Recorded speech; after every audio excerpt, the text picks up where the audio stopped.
Bonjour tout le monde. Je suis, Bonjour. Bonjour. Bonjour. Je suis très heureuse de recevoir mes 5 experts pour notre émission de ce soir. Mais avant tout, je suis très heureuse de vous présenter ce nouveau concept qui est Théma Chelou, où en fait, je viendrai vous présenter une fois par mois avec des experts une thématique.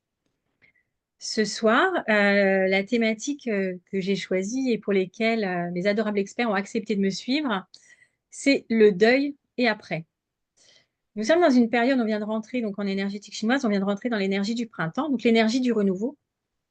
Mais pour pouvoir rentrer pleinement dans cette énergie du renouveau, il faut déjà avoir fait le deuil de l'énergie d'avant. C'est comme ça qu'en fait a émergé l'idée de cette émission. Et donc ce soir, je suis très heureuse donc de vous présenter Aurélie, Bénédicte, Véronique et Kevin qui vont donc m'accompagner. Alors je me présente, je suis Laurence Steno, je suis alchimiste de l'âme et co-architecte de votre bien-être. Je suis sourd-dourdant et j'exerce également en distanciel. Ma spécialité, c'est vous accompagner dans tout ce qui est management de transition et toutes vos transitions de vie, personnelles ou professionnelles. Aurélie? Bonjour à tous et merci Laurence de nous recevoir dans cette thématique qui est profonde, passionnante et qu'on rencontre tous de toute façon au cours de notre vie. Donc moi je suis Aurélie Piderne, énergéticienne, thérapeute intuitive holistique et je suis aussi conseillère en fleurs de bac et donc j'accompagne les personnes dans justement la gestion des traumatismes, mémoire cellulaire et émotions pour justement se libérer de ces fardeaux que la vie aussi nous amène pour vivre avec plus de légèreté. Voilà, merci. Bénédicte? Coucou Laurence, merci. Alors moi c'est Bénédicte ou Béné, c'est souvent Béné aussi Cara. Moi je fais de la communication animale et je fais aussi de l'accompagnement bien-être de l'animal et de l'humain parce que l'un et l'autre sont indissociables. Voilà. Et bon, je suis aussi maman, on a un petit enfant qui ce soir a un peu de température de fièvre, donc du coup il a du mal à se décoller, mais bon, voilà, il va faire partie de l'émission pour parler de ce thème super important. Merci Béné. Véronique? Bonsoir. Alors, merci Laurence pour ton invitation.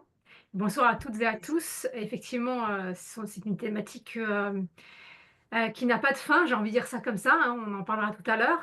Et donc moi, je suis médium énergéticienne et je suis sur Guérande. Voilà. Je vous souhaite, en tout cas, on va passer une très bonne soirée tous ensemble, là. Ou une journée au moment où vous allez voir la vidéo. Merci Véronique. Kevin? Bonsoir Laurence, et puis merci pour ton invitation. Donc pour moi, c'est une très grande première sur ce genre d'émission, donc un peu stressé, mais ça ira. Donc je me présente, Kevin Bellec, j'ai 36 ans, je suis gestionnaire administratif dans ma vie terrestre, on va dire, mais avant tout éveilleur de conscience. Je partage beaucoup justement de publications en lien à la spiritualité ou au développement personnel sur ma page donc Facebook qui s'appelle L'éveil des papillons. Donc n'hésitez pas à y faire un petit tour si l'envie vous en dit. Merci Kevin et merci à toutes et tous. Allez, c'est parti, on se lance. Alors ce thème, moi je le souhaite plutôt joyeux parce que on sait que derrière c'est joyeux. Véronique nous en parlera tout à l'heure. Mais voilà, c'est que de l'amour, même si dans un premier temps on le vit vraiment pas très bien. En tant qu'humain, c'est toujours un peu difficile. Alors pour commencer, je vais vous reprendre les bases très rapidement de ce qu'est un deuil et comment on le traverse. En fait, le deuil c'est une forme de séparation d'une personne, d'un travail, d'un rêve, d'une entité, euh, de nos amis, chers amis à 4 pattes. Et c'est surtout et avant tout, nous, on le vit comme un manque, comme un vide. Et là, souvent, donc on reprend tous ça plus ou moins, mais donc les étapes, dans un premier temps, on a le choc et le déni qui font appel un peu à notre difficulté d'accepter la réalité telle qu'elle est, un peu brutale parfois. La colère, où bah, effectivement on est plutôt frustré face à cette injustice où on nous a volé ce que nous n'avons plus, ce qui nous manque tant, cette perte. Ensuite, l'autre étape, ça va être le marchandage, en fait, la négociation. On va vraiment chercher des solutions pour revenir en arrière. Éventuellement même, c'est « Ah, si j'avais fait ça, ça serait passé différemment ». Par la suite, il y a une phase de tristesse qui est aussi associée un peu à la dépression. C'est vraiment cette introspection très profonde dans laquelle on rentre, qui en fait va représenter le fond de la piscine. On va poser notre pied dessus et après on peut remonter. Par la suite, donc, il y a également la partie acceptation. Alors, évidemment, j'ai mes notes aussi et j'ai perdu mon schéma. Ça va aller. Voilà. Et après, il y a l'acceptation. Et par la suite, donc, on arrive jusqu'à la sérénité. Mais tout ça, ça ne se fait pas tout seul toujours. Par moment, on a besoin d'aide et nous allons chacun vous raconter ce qu'il est possible de faire et comment ça se passe, ou du moins comment ça s'est passé pour chacun de nous. Voilà. Donc, pour ma part, je vais vous parler du deuil du travail, de la profession, du métier, bref, du deuil professionnel. En fait, ce deuil, euh, il va se présenter de façon différente. Ça peut être, vous perdez un emploi, ça peut être un licenciement, une rupture conventionnelle, un départ que vous avez choisi. Bon, souvent, on va vivre plus comme un deuil quand c'est un départ subi d'un poste. Ça peut être le deuil d'un poste où on est rétrogradé ou alors on change de poste. Ça peut être un deuil d'une entreprise qu'on a créée ou l'entreprise ferme. Ça peut être également le deuil pardon, d'un métier où du coup, on peut se retrouver en, comment on va dire ça, en reconversion forcée, mais pas nécessairement. Ça peut être aussi une reconversion choisie, mais il faut savoir pourquoi on choisit ça. Ça peut être le deuil d'une situation. L'entreprise, elle a décidé de grossir ou décidé de réduire. Et quand elle grossit, il faut intégrer des nouvelles personnes. Et du coup, au niveau des postes, des fois, on perd le poste qu'on avait. Parce que du coup, on va être à deux sur le même et il faut choisir la personne qui va être le plus adaptée en tant qu'employeur. Et nous, en tant que salariés, on peut le vivre assez mal. Donc voilà comment je vais aborder un petit peu tout ça. Euh, donc en fait, le premier choc qu'on va recevoir, ça va être non mais c'est une blague, on veut me licencier ou on me licencie ou non mais c'est pas possible, mon entreprise se fait racheter. Voilà, ça peut être ce genre de choc qu'on va avoir.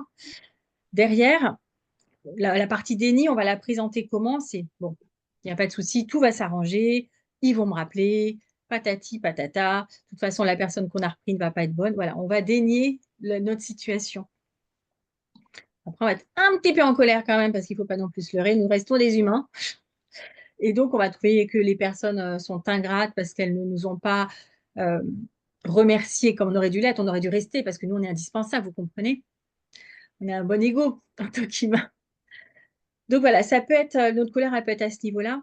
Et puis même si on choisit de partir, on peut être en colère parce que finalement, on part, mais on n'est pas sûr de ce qu'on va retrouver derrière. Ou le nouveau job qu'on a, finalement, il n'est pas si bien que ce qu'on nous avait fait miroiter. Donc, on va être en colère après l'ancien employeur parce qu'il nous a laissé partir. Voilà, c'est une forme de colère qu'on peut également avoir.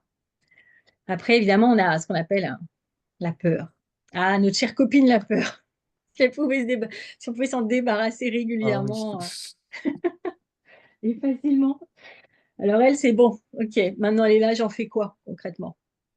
Hein. Donc, je vais vraiment me mettre le plus possible à rechercher des solutions pour me simplifier, on va dire, la vie et de m'en débarrasser. Il y a aussi la tristesse, hein, comme on en a un petit peu parlé tout à l'heure. Elle peut se manifester plein de façons. Ça peut être un moment Netflix, comme c'est c'est la chaîne à la mode. Mais ça peut être aussi se cacher, se renfermer, pleurer toute la journée, ne plus avoir envie de participer à quoi que ce soit. Voilà comment ça peut se présenter. Il faut savoir aussi une chose, c'est que... Ah, c'est pas- je vais prendre autre chose. Euh, Quand ça nous arrive, tout ça, on n'est pas préparé au tsunami que ça va générer. Jamais. Euh, dans un deuil professionnel, en fait, on ne perd pas que son emploi ou on ne quitte pas que son emploi.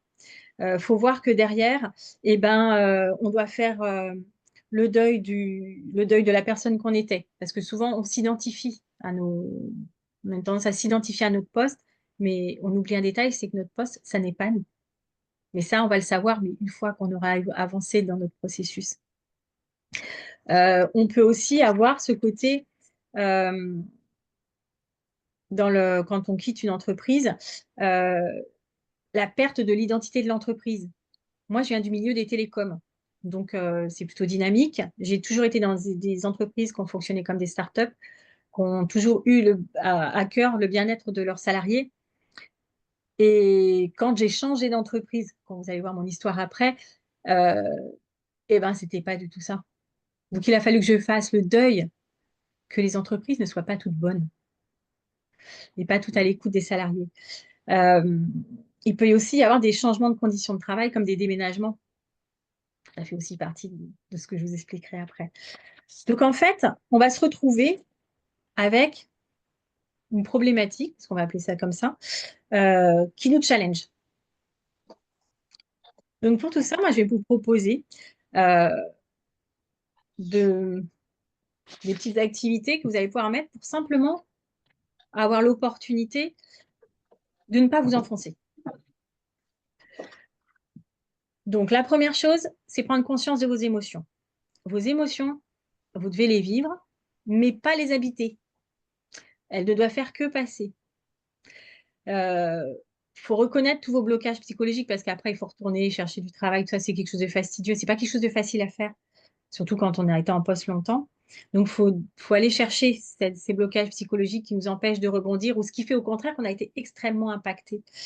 Il y a aussi toutes nos croyances limitantes qu'on va pouvoir aller visiter, essayer de les lever, bien sûr, le plus possible.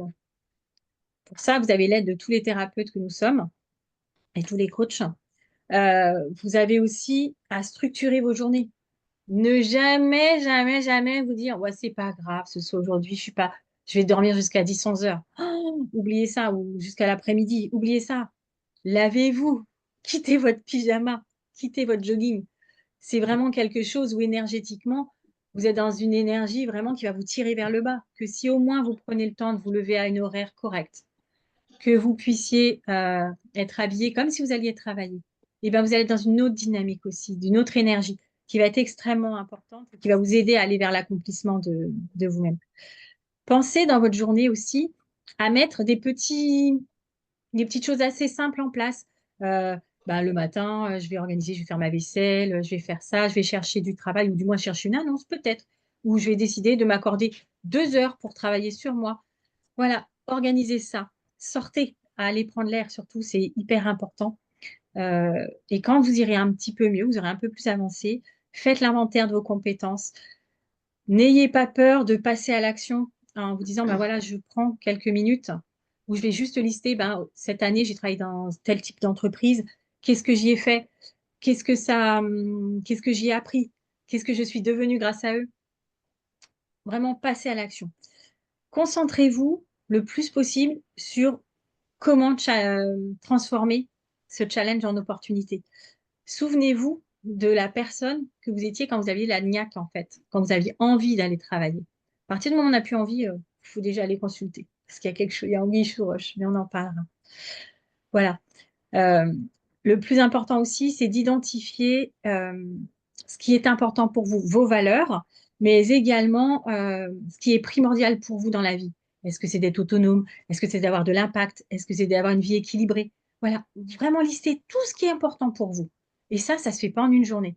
Donc, surtout, surtout, ne vous sentez pas coupable de cet état-là. Vous avez le droit.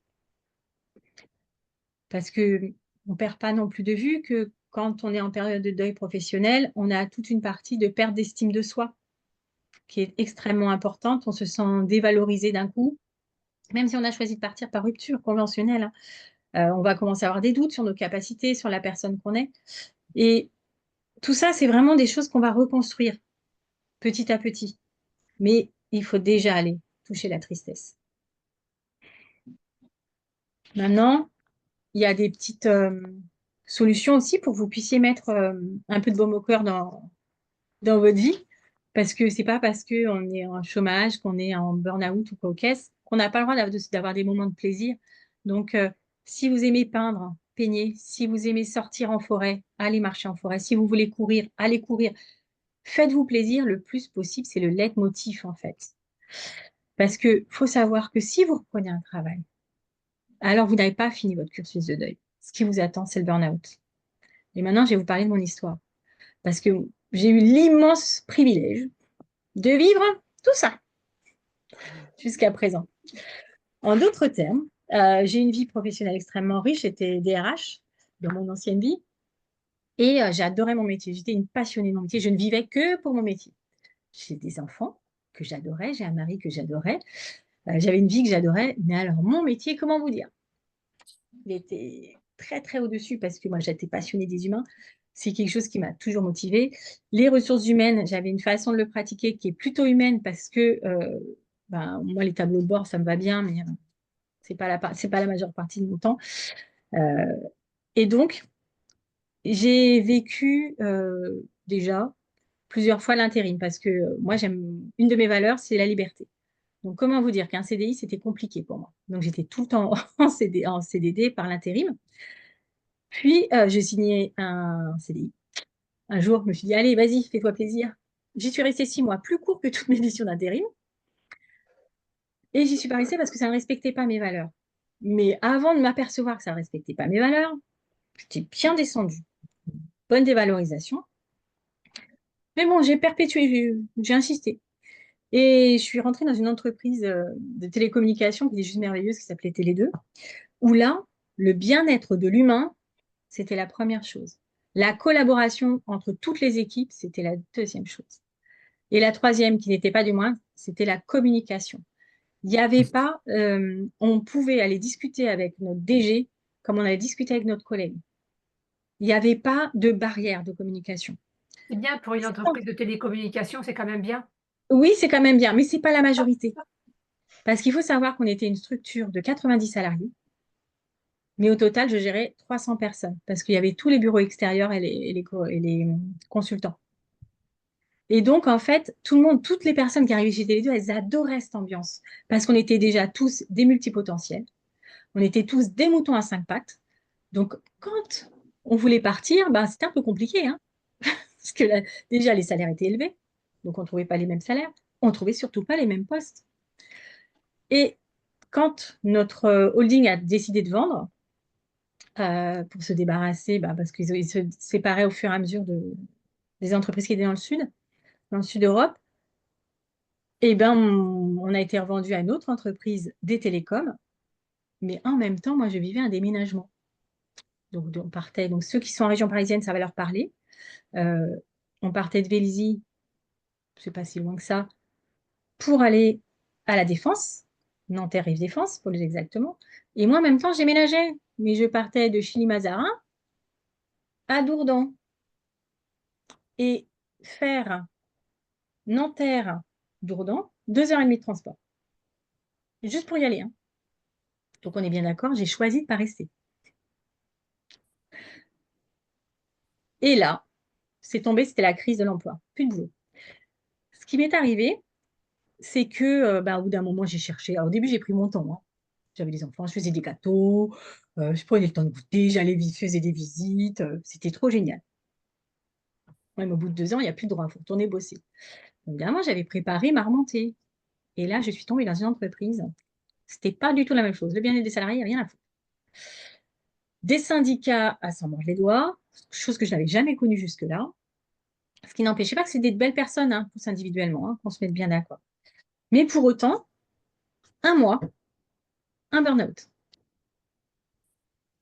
Donc, je suis descendue, en fait, comme je n'avais pas terminé de travailler mon deuil de mon autre entreprise, ou que j'idéalisais trop encore, je suis tombée de ma chaise, mais vous imaginez pas comment. Mmh. Donc, après ce burn-out, il a fallu se reconstruire. Donc, j'ai attendu de nouveau d'être au fond pour rebondir. Et là, je me suis fait aider cette fois-ci. J'ai pris des énergéticiens, des kinésiologues, je dis bien des parce que j'en ai écumé quelques-uns, et des coachs. Et là, je me suis remise en fait au centre de ma vie. Et là, la révélation, ça a été, ah mais finalement, dans mon ancien travail, j'adorais ça, ça, ça. Mais je supportais pas ça, ça, ça. Concrètement, qu'est-ce que je fais dans ma vie? Eh bien, je fais ça, ça, ça. Et aujourd'hui, c'est grâce à tout ça que je peux vous accompagner. Donc surtout, ne prenez le temps d'aller vivre jusqu'au bout. Faut pas s'attendre, faut pas se presser. Et les gens qui vous disent, ouais, mais il faut que tu ailles bosser parce que là, ça va pas, il faut que tu arrêtes d'être exigeant. Non, prenez le temps de vous recentrer. C'est hyper important. Parce que pendant que vous travaillez ça, ce qu'il faut voir, c'est que vous allez bosser aussi donc votre partie émotionnelle. Vous allez bosser la partie professionnelle parce que bien sûr, vous allez revisiter tout ce que vous avez fait. Et vous allez également travailler votre partie spirituelle en allant chercher ce qui a du sens pour vous. Et le sens, c'est le maximum qu'on puisse s'accorder. C'est trouver notre sens. Tout le monde a un sens dans sa vie. Tout le monde a une raison d'être. Et là, voilà, je voulais vous partager ça parce que j'espère que je n'ai pas été trop long. Et ça, c'est vraiment tout ce que j'ai vécu. C'est c'est comme ça que je peux vous accompagner maintenant parce que j'ai eu l'occasion de vivre tout ça. Bien sûr, je ne suis pas la seule. Je sais qu'il y en a d'autres ici qui ont vécu des expériences comme moi. Qui souhaite partager son expérience? Bon, moi, je peux juste donner un petit exemple personnel. Ça me parlait beaucoup quand tu disais que tu t'identifiais beaucoup à ton travail. Moi, j'ai tout un passé derrière moi de danseuse et de professeur de danse. Donc, c'est vrai qu'à un certain moment, on va dire que j'étais sur le devant de la scène. Et mon travail me valorisait énormément aussi parce que enfin, j'adorais ce travail et c'était vraiment euh, voilà, très gratifiant et très nourrissant pour moi. Sauf qu'au bout d'un moment, en fait, enfin, moi, ça n'a pas été on va dire, un fait externe. C'est venu moi, en fait. Moi, au bout d'un moment, comme tu disais, ma vie n'avait plus de sens. Euh, dans, dans, dans, En fait, il y a un moment donné où c'est que mon corps m'a lâché complètement. Et dans mon boulot, en fait, moi, ben, j'ai pas pu faire autrement que voilà, arrêter. Et c'est vrai qu'en fait, ben, à ce moment-là, j'ai pris la décision. Je vivais en Espagne à ce moment-là, quand j'étais danseuse et professeure de danse. Et donc, en fait, je suis rentrée en France. Et ça vraiment, enfin, je me suis rendu compte après, quand je suis arrivée en France, que j'étais en burn-out. Euh, enfin, je suis arrivée à un état où je ne pouvais même plus, certains jours, me lever et marcher pour aller chercher mon courrier à la boîte aux lettres. J'étais dévastée, en fait. J'avais tellement m'étais tellement pas écoutée toutes ces années, tellement dans le feu de la passion et puis dans l'activité comme ça où c'est que c'est toujours plus, faut toujours être plus productif, faut toujours être plus créatif. Et en fait, je m'étais consumée sans même m'en rendre compte. Et c'est vrai que après, quand on arrive vraiment à un burn-out, ça fait très peur parce qu'on se reconnaît plus en fait. On se reconnaît plus du tout. On n'arrive même plus, comme je disais, à se lever le matin pour aller, ne serait-ce que, ben voilà, jeter ses poubelles, chercher son courrier. Et ça prend énormément de temps. Les gens, et puis des fois, c'est vrai que les gens sont pas forcément aidants de par ce qu'ils vont dire. Mais allez, bouge-toi un peu. Mais je peux pas. Mais qu'est-ce que tu vas faire? Ben écoute, je sais pas. En fait, il faut que je me réinvente. Et comme tu disais, effectivement, tout ça, ça prend du temps. Mais ce qui est aussi, je trouve très difficile à gérer, c'est que quand on n'a pas de boulot, en fait, on n'est rien. Enfin, je sais pas comment le définir, mais moi, j'ai vraiment ressenti ça. C'est que ben, tu fais quoi? Ben, je fais rien, en fait. Parce que j'étais pas ni déclarée, on va dire, à Pôle emploi, j'avais pas mon travail et du coup, j'étais rien. Enfin, je ne savais pas comment me définir. Et c'est vrai que ça aussi, ça a été une sacrée étape à passer, me dire que ben, j'étais bien plus que mon travail et qu'effectivement, avant tout, j'étais moi. Et ça m'a permis de vraiment aussi rentrer dans tout un processus de reconnexion à moi, de savoir voilà, qu'est-ce qui avait du sens pour moi et qu'est-ce que je voulais faire véritablement de ma vie. Voilà. Merci Bénédicte. Est-ce qu'il y a quelqu'un d'autre qui veut partager sur son expérience dans ce domaine-là?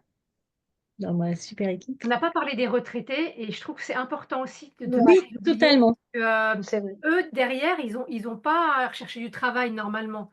Donc, et pour eux, c'est des étapes très compliquées. Pour certains, en Oui, tout cas, très compliquées. Mm. très très compliqué parce que certains donc passent en dépression, déclarent des maladies et partent plus tôt du coup parce qu'ils n'ont pas anticipé ou ils se sont pas recentrés sur eux en amont. Tu as raison Véronique, parce que les retraités, c'est important d'en parler aussi. Ce sont, entre guillemets, comme tu disais, Béné, en fait, dans notre société, nous sommes notre travail. La première des choses que quand on voit quelqu'un, c'est ah, tu t'appelles comment? Tu fais quoi? Notre identité sociale, en fait. Ouais. Exactement Totalement. ça. Exactement ça. Donc voilà, c'était la petite. Pour pas les oublier, parce que je trouve que moi, ce sont les oubliés de la société aussi. À partir du moment où tu es en retraite, tu es dans un coin qui tu es, en fait. Et je trouve ça dommage, en fait. Parce qu'il y a vraiment des personnes qui ont. Il y a des personnes qui arrivent à rebondir et d'autres moins. Mais voilà, c'était mon petit clin d'œil aux retraités. Merci Véronique. Et alors, qui prend la suite? C'est Bénédicte avec son Moi. sujet sur le deuil. Alors, je vais essayer de me concentrer, mais c'est vrai qu'avec mon fils qui est malade, bon, voilà. Ça va C'est bien les se aléas de passer. la vie. C'est comme ça. Euh, Moi, je voudrais vous parler effectivement du deuil animalier. Pourquoi? Ça me paraît extrêmement important parce que au niveau sociétal, c'est absolument pas reconnu du tout. Combien d'entre nous on s'est entendu dire, mais c'est bon, remets-toi, c'est qu'un chat. Ou là là, ça va, c'est qu'un chien. Mais non, c'est bien plus que ça en fait. C'est vraiment, en fait, moi je dis souvent à mes clients, c'est un membre de la famille à part entière. C'est un être vivant avec qui tu as partagé 5, 10, 15 ans de ta vie, des fois jour et nuit, hein, parce que bah, les chats souvent viennent se coucher ou les chiens aussi, enfin, ça peut arriver, ça dépend de la taille, mais voilà, le premier être que tu vois quand tu rentres chez toi, quand tu as passé une sale journée qui te fait la fête, c'est ton chien. Généralement, tu lui racontes tout ce qui va pas. Ton chat vient te réconforter et se mettre justement là où tu en as besoin, en fait, pour t'envoyer plein d'amour. C'est vraiment, voilà, des super amis, en fait, des membres de la famille. Et je pense que c'est extrêmement important de reconnaître, en fait, le deuil animalier. Dans le sens, je pense que c'est important que les gens comprennent, en fait, qu'on a le droit de pleurer son chat, son chien, qu'on a le droit aussi de prendre des jours de congé quand ça arrive, en fait, parce que ça peut arriver aussi de façon très brutale. Et ça peut être, comme tu disais tout à l'heure, en fait, c'est un choc, un déni, et en fait, on n'arrive même pas à comprendre, en fait, ce qui s'est passé. Et c'est vrai qu'on n'a pas forcément ce réflexe-là pour un animal, mais pourtant, enfin, on peut se l'accorder. C'est aussi important de savoir que ça peut prendre du temps, en fait, parce que des fois, les gens me disent, oui, mais ça fait des années. Ben oui, mais en même temps, plus tu as aimé ton animal, plus tu vas le pleurer, en fait. C'est normal parce que tu avais une relation et ça dépend aussi vraiment de la relation qu'on entretient avec son animal. Parce que plus elle est fusionnelle, plus ça va faire mal. Alors, mais même en fait, voilà, quand un être vivant et un animal s'en va de notre foyer, ça laisse un vide. Et au quotidien, en fait, toutes nos routines nous montrent finalement il est plus là, en fait. Et il y a des gens à qui ça fait tellement mal que d'ailleurs, ils ne reprennent pas un animal après parce qu'ils ne veulent pas revivre cette souffrance. Ce que je voudrais aussi parler autour de ce deuil-là, c'est que ça peut engendrer énormément de culpabilité. Par exemple, je vais vous donner un exemple personnel tout à l'heure, mais je vais le donner de suite. Voilà. Moi, j'ai eu un chat avec qui j'étais très, très liée. Je l'ai eu tout petit, je l'ai nourri, je l'ai langé, je l'ai porté, mais j'ai fait comme avec mon fils. Je l'amenais partout, dans la voiture. Enfin, il était partout avec moi, donc c'est vrai qu'on avait une relation extrêmement fusionnelle. On se regardait, on se comprenait. Le jour où il est parti, je n'étais pas là. Je travaillais ce jour-là, il avait été hospitalisé chez le vétérinaire, il est mort tout seul chez le vétérinaire. Et en fait, c'est vrai que euh, ça a généré chez moi beaucoup de culpabilité de ne pas avoir été là pour lui. De ne pas avoir eu le réflexe justement de prendre ma matinée pour aller le voir chez le vétérinaire et de pouvoir l'accompagner. Je sais très bien que ça n'aurait rien changé. Je sais très bien que lui ne m'en a pas voulu, mais moi, en fait, je suis restée avec ça. Et c'est vrai que c'est important d'en parler ou de se faire accompagner par rapport à ça aussi, parce que la mort d'un animal peut générer énormément de culpabilité et encore plus quand on décide de mettre fin à sa vie. Mm. L'euthanasie, c'est pareil, c'est tout un sacré thème. C'est nous qui prenons la décision, on va dire, de la mort de notre animal. Parce que c'est dur pour lui, parce que c'est dur pour nous de le voir dans cet état-là. Mais dans tous les cas, c'est nous qui sommes responsables de cette prise de décision, on va dire. Il y a des personnes à qui ça fait énormément souffrir parce qu'en fait, ils se croient coupables. Dans ces cas-là, moi, j'aime bien dire à mes clients qu'il ne faut pas oublier que pour moi, l'euthanasie, c'est un acte d'amour, dans le sens où c'est que parce que tu aimes ton animal, tu l'accompagnes en fait décemment à partir et à se soulager de ses blessures. Donc, c'est vraiment par amour que tu le fais et c'est vraiment un acte d'amour. Généralement, ça aide à adoucir un petit peu tout ça, mais je voudrais aussi parler de ça parce que pour moi, c'est quelque chose d'important parce que je l'ai vécu. Quand on parle d'euthanasie aussi, pour moi, c'est important que les gens, malgré le fait que dans ces moments-là, on est extrêmement fragile et vulnérable, d'imposer nos volontés aux vétérinaires. Dans le sens où, si en fait tu as besoin d'un moment pour dire au revoir à ton chien décemment ou à ton chat, tu le demandes et tu le prends. Si tu as besoin d'être par terre, de l'avoir dans tes bras et de l'accompagner jusqu'au dernier souffle, comme ça, tu l'imposes en fait. Et le vétérinaire, s'il est bienveillant et respectueux, il devrait le comprendre et le respecter. Parce que ça aussi, quand ce moment-là n'est pas bien vécu, ça peut laisser vraiment des traces en fait. Parce que, je sais pas, on se sent pas en paix avec ça. Et ça, on peut pas y revenir dessus.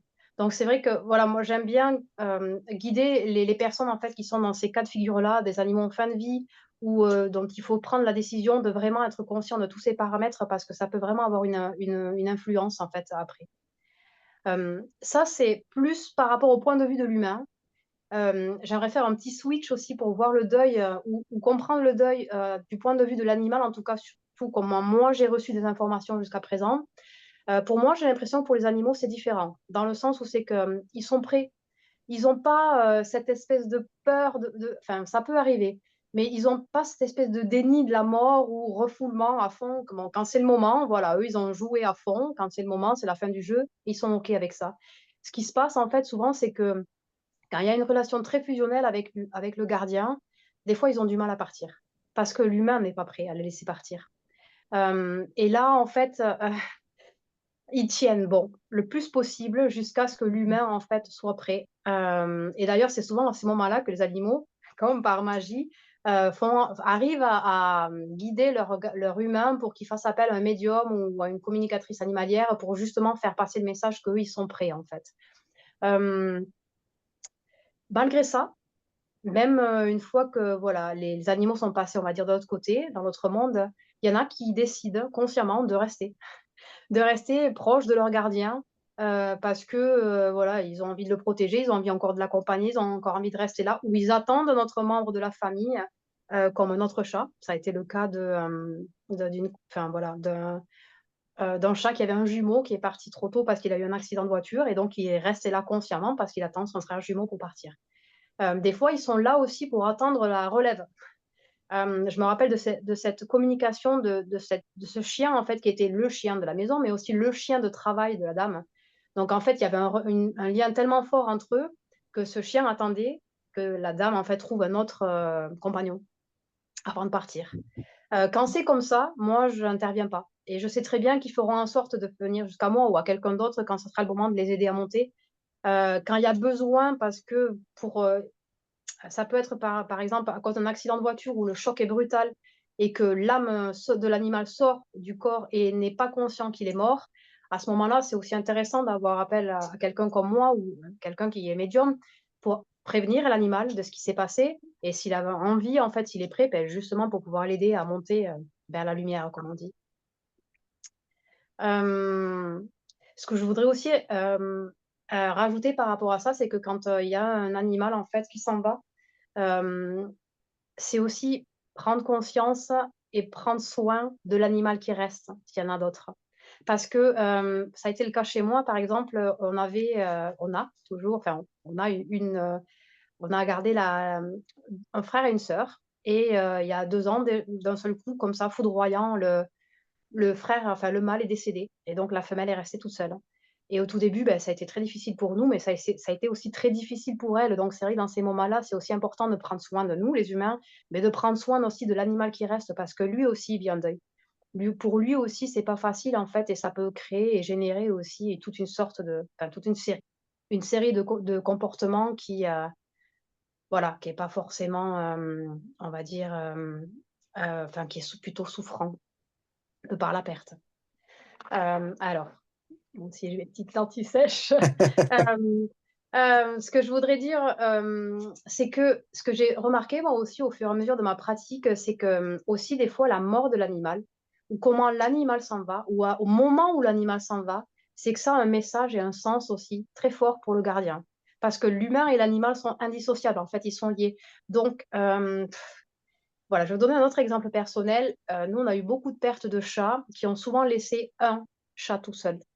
Au fur et à mesure de mes investigations, je me suis rendu compte en fait que ces morts-là n'étaient un reflet que de ma propre souffrance à moi qui n'était pas encore réglée, de la perte de mon jumeau.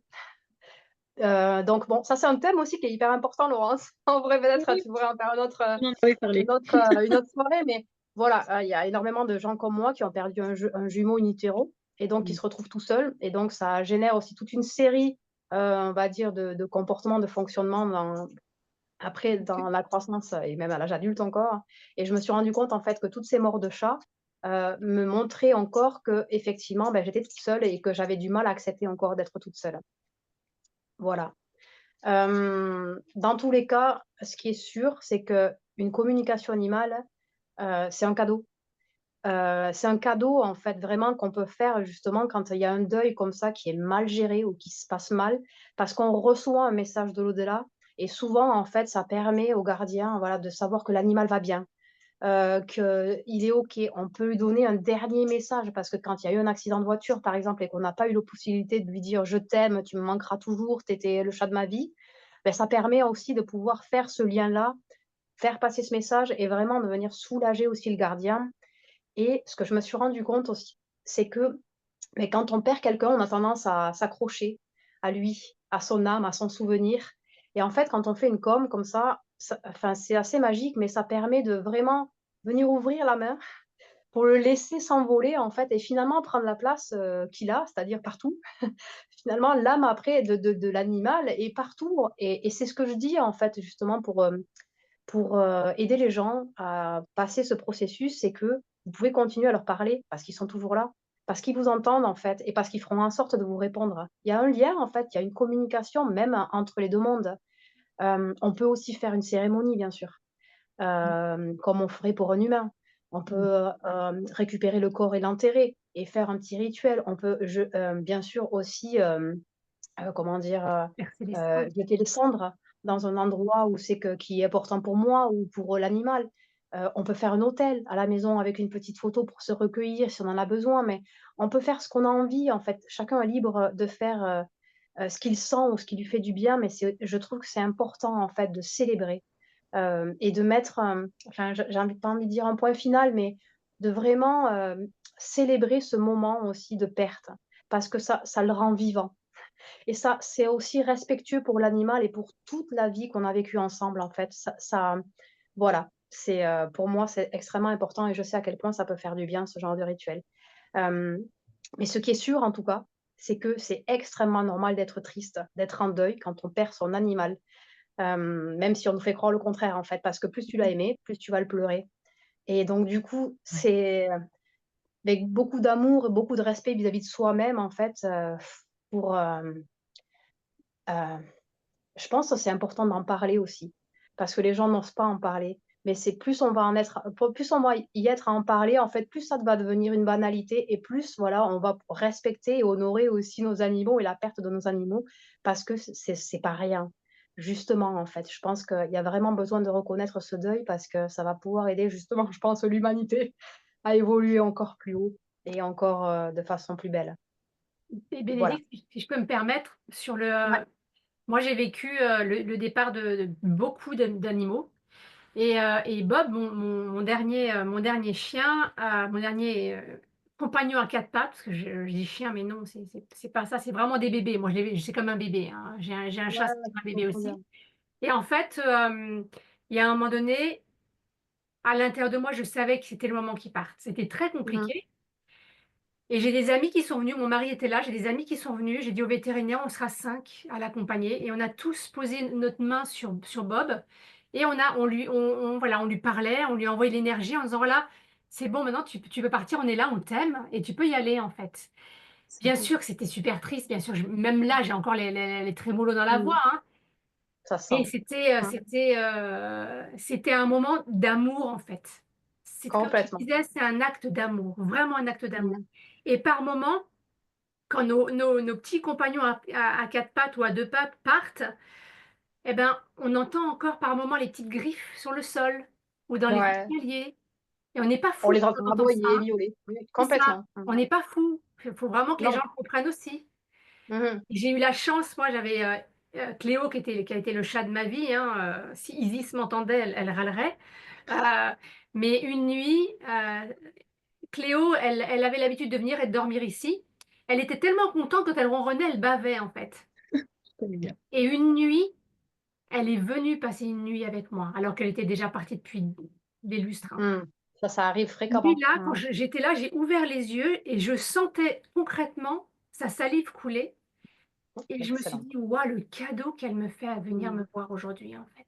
Ah, et j'osais plus bouger dans mon lit et j'étais là et je me suis dit: Qu'est-ce que c'est beau» et ils sont là et ils sont Complètement. Mmh. foncièrement là et vous pouvez les ressentir, hein, il y a des moments où vous pouvez ressentir de la chaleur à un moment donné ou quelque chose qui vous dit: «Ah mais il est là ou elle est là, quoi». Mmh. Merci pour cette Complètement. musique parce que c'est moi j'ai fait de la com animale avant qu'ils partent et après et ça m'a et c'était bien avant que voilà que je sois médium, hein, et ça m'a fait un bien fou, vraiment. Et tu sais quoi? Moi, je te dis merci aussi pour ce que tu as dit, Véronique, parce qu'en fait, ce que tu as parlé avec Bob, le moment où c'est que vous étiez tous autour, tu vois, je trouve que ça, c'est vraiment un truc qui est magnifique dans la mort ou dans l'accompagnement de la mort parce qu'en fait, tous les masques tombent. Et tu vois, c'est vraiment des moments qui sont tellement vivants, tellement vrais, tellement pleins, en fait, même s'il y a même pas un mot, mais tu vois, c'est en fait, on triche plus, on est vraiment là, tu vois? On donne tout C'est ça, l'amour et c'est on ça est qui dans est la magnifique dans quintessence ce de la vie, en fait. C'est comme complètement. faire un être cher, un humain, hein, Mmh, on est dans la quintessence de la vie. Le moment du complètement. départ, c'est la quintessence de la vie. C'est très étrange, mais c'est comme ça quand on l'a vécu, je trouve. Complètement. Ouais, Et ouais. c'est la même chose pour les oiseaux. Parce que ben, moi, j'ai eu plusieurs oiseaux que j'ai recueillis pitchounets et que j'ai fait grandir. Et la dernière qui est partie, en fait, elle s'est tuée en s'assommant sur un arbre. Mmh. Et nous, on l'a pas trouvée tout de suite. Elle a été retrouvée quelques jours après, mais ça faisait quelques jours qu'elle venait pas manger alors qu'elle nous suivait partout dans la maison. Mais les chats ont été d'une tristesse. Nous étions tous les quatre, on pleurait tout ce qu'on pouvait, notre petit Simon. Et Simon, j'ai des clientes qui venaient à la maison qui font de la com animale, elles me disent, ah ben, elle est là, on l'entend bien. Et dès que j'étais dehors, ploup, ploup, ploup, ploup, ploup, et je sentais sa petite énergie. Et dans la maison, c'était pareil. Je sentais son énergie, j'avais l'impression qu'elle volait comme elle, parce qu'elle était en liberté dans la maison. C'était un étourneau, ça sonnait. Et en fait, elle volait dans la maison et on sentait ça. Et c'est vraiment quelque chose de... C'est pas palpable et en même temps, on sentait que de la joie, en fait. Mais c'est Et ça qui est beau aussi parce que pour nous, en fait, ça nous étonne pas forcément parce qu'on a l'habitude aussi un petit peu de l'autre dans nos monde. milieux, Mais pour des gens, en fait, qui ont pas l'habitude de ça, en fait, ça fait une passerelle entre les mondes. En fait, ça ouvre vraiment à la fois la magie parce que oui, on sent vraiment que le chat se couche sur nos cuisses, en fait, on le sent. On sent limite, comme tu disais, Véronique, on entend le chien battre la queue ou comme tu disais. Et ce qui est beau aussi avec ce que tu dis, Laurence, en fait, c'est que souvent, voilà, on s'attache au chien, au chat parce que c'est le plus commun. Mais non, on peut avoir une histoire d'amour avec un oiseau, avec un lapin, avec une souris, et c'est la même chose en fait. C'est vraiment la même chose. Si je peux me permettre, je souhaiterais faire un petit commentaire. En fait, il y a un truc que je déplore finalement. Bon, je pense que vous le savez, le mot deuil en latin, ça signifie douleur. Et je trouve que dans notre société, je ne sais pas si c'est partout, si c'est pareil ailleurs, il y a comme une hiérarchisation finalement de la douleur entre on va souvent hiérarchiser entre la perte, on va dire, d'un parent, d'un enfant, d'un animal. Je pense que justement, c'est ce qui pousse aussi certaines personnes peut-être à réprimer certaines émotions ou à même à culpabiliser de ressentir justement cette forme de douleur. Et je pense que c'est Complètement. important justement d'apprendre et de réussir à faire déculpabiliser finalement. Je pense que ça compte énormément. Mhm. Absolument, C'est tout. tout à fait. absolument. Mhm. Merci, Kevin. Merci, Vinny. Aurélie? Oui. Alors, Ah bah oui, tiens, Patalouka veut bien. Oui, Patalouka aime beaucoup la caméra. Et dans la thématique, c'est bon. Elle se montre. Totalement. L'objectif, c'est qu'elle ne s'assoie pas sur le clavier comme elle fait d'habitude et qu'elle éteigne pas le PC. Alors, moi, je vais parler du deuil périnatal que j'ai vécu en 2014. Donc, ça a été le chaos de ma vie, clairement. Et j'ai envie de dire, ceci, l'un des plus beaux cadeaux de la vie. C'est là où j'ai senti, enfin, pour moi, je suis morte, voilà, pour enfin donner naissance voilà, on va dire à la grande Aurélie dans le sens où je me reconnecte à mes valeurs et ma vie, elle prend du sens et elle a du sens comparé à mes trop boulot dodo, hein, comme pour faire une petite parenthèse à ce que tu pouvais partager, Laurence, tout à l'heure. Donc, ça a été ouais, bah, voilà, le gros chaos de ma vie, une étape qui a été très difficile, que j'ai pris le temps en fait de traverser année après année. On voit bien que chaque année qui passe, on lâche des choses. Et puis en fait, on pense. Alors la petite histoire, c'est que le bébé en fait avait la trisomie 18, donc ça a été diagnostiqué à la première échographie. Donc la clarté nucale était trop épaisse. Et donc voilà, le médecin, alors qu'on est normalement dans la joie, le gynéco voilà, annonce le drame, votre enfant ne pourra pas vivre. Donc ouais, je suis passée par une étape de déni. Pour moi, c'était pas vrai en fait. Enfin, il s'est trompé, c'est pas possible, il s'est trompé. Je reprenais l'échographie, je mesurais avec ma petite règle, mais non, en fait, j'avais beau un peu faire toutes les prières que je voulais pour que la clarté nucale redevienne normale, ben non, ça marche pas comme ça, hein. Sinon, bien évidemment, la vie serait différente. Et donc à ce moment-là, j'ai eu le choix soit d'avorter, parce que j'étais avant les 3 mois, soit d'avorter, soit de garder le bébé plus longtemps pour pouvoir accoucher, enfin, pour qu'il grandisse, donc accoucher, et pour après pouvoir faire une autopsie et avoir une réponse. Pourquoi la clarté nucale est trop épaisse? Et donc là, je ne sais pas ce qui s'est passé, mais ça montre bien qu'il y a une autre chose que le vivant, enfin voilà, qu'il y a vraiment un autre monde, c'est que j'ai trouvé la force de garder cet enfant en fait 3 semaines de plus. Donc vivre avec un enfant, déjà on ne fait pas un enfant pour lui donner la mort, psychologiquement ça bug totalement, hein, c'est pas possible. Et garder un enfant dans son ventre, sachant qu'on va pas le garder, c'est horrible en fait. C'est juste horrible. Donc ces 3 semaines-là, moi, que j'ai vécu, alors j'ai pas fait de coma, mais j'ai vraiment eu le sentiment d'être dans un coma, c'est-à-dire de ne pas vivre ma vie. Je suis entrée dans un tunnel. Les jours sont passés les uns après les autres. J'ai eu des crises d'angoisse, mon corps, il était mais en réaction totale. Je me suis autorisée à vivre ça, à exprimer toutes mes émotions, à être dans cette douleur, en fait, hein, qui prend vraiment les tripes. Et donc, voilà, pour arriver justement à ce jour bah, où il y a l'accouchement, en fait. Donc, la décision, elle était claire d'interrompre la grossesse, parce que j'aurais pu continuer la grossesse et qu'il parte dans mon ventre, hein. Et en fait, c'était très clair. Donc, ça, il n'y a pas eu de culpabilité, en fait, avec ça. Mais après, il y a eu toute l'étape que bah, le ventre vide, en fait. Une grossesse, c'est pas 4 mois et demi, enfin voilà, c'est 9 mois. Donc, il a fallu aller traverser ça. J'ai jamais voulu me positionner en tant que victime. J'avais pas envie de pleurer mon bébé toute ma vie, en fait, parce que j'avais, je sais pas, 26 ans. Donc, j'étais déjà maman d'une première fille. Donc, je me suis beaucoup rassurée en me disant, OK, j'ai déjà un enfant qui va bien, qui est en bonne santé. Je peux avoir des enfants normaux, hein, entre guillemets. Donc, ça, c'était un gros point fort, hein, qui était important. Je sais qu'il y a des couples qui vivent ça pour leur premier enfant. C'est quand même, voilà, je pense qu'il y a encore plein d'autres questions et de peurs qui sont derrière. Et donc, voilà, ouais, j'ai jamais voulu me positionner en tant que victime. Je voulais pas que ma fille, elle me voit pleurer à chaque fois que je parle de mon histoire. Et donc, je pense que j'ai trouvé cette force à travers ça, en fait. Voilà, la chance que j'ai eue, c'est que je suis retombée enceinte rapidement, en fait, de ma deuxième fille. Donc, troisième grossesse. J'ai toujours su que ce troisième bébé, voilà, ce troisième bébé-là ne viendrait pas remplacer celui que j'avais perdu. J'ai toujours différencié les choses. Par contre, là où c'était compliqué, c'est que je me suis protégée parce que, encore une fois, cette peur de ressouffrir, en fait, je veux pas. Donc, du coup, ok, j'étais enceinte, j'aimais mon bébé, mais avec un gros filtre, par contre, jusqu'au point de faire ce travail sur moi, mais j'étais enceinte de 5 mois à ce moment-là, de pouvoir l'accueillir pleinement. Et là, par contre, ça a été cet amour fou, hein, cet amour inconditionnel qui a vraiment été présent. Donc, voilà, c'est un peu comme s'il y avait plusieurs choses qui se sont vraiment superposées. Et puis voilà, ces étapes, ces années-là qui sont passées les unes après les autres, c'était vraiment étrange. J'ai le sentiment aussi que tous mes potentiels, mes dons, mes capacités se sont ouvertes parce que j'ai vraiment vécu quelque chose d'assez étrange avec ce bébé qu'on appelle étoile, du coup, juste pour lui donner une place, une symbolique, hein. Euh, bah après, c'était plutôt dans ton domaine, Véronique, mais je voulais juste faire une petite parenthèse pour aussi, voilà, qu'il y a vraiment autre chose à côté. Je me souviens, le jour où j'ai accouché, après, donc je suis rentrée à la maison, je me suis couchée sur le canapé, je me suis endormie et j'avais le sentiment enfin, pour moi, c'était réel, vraiment. J'étais dans le ciel, dans les étoiles et mon bébé me traversait et on se traversait.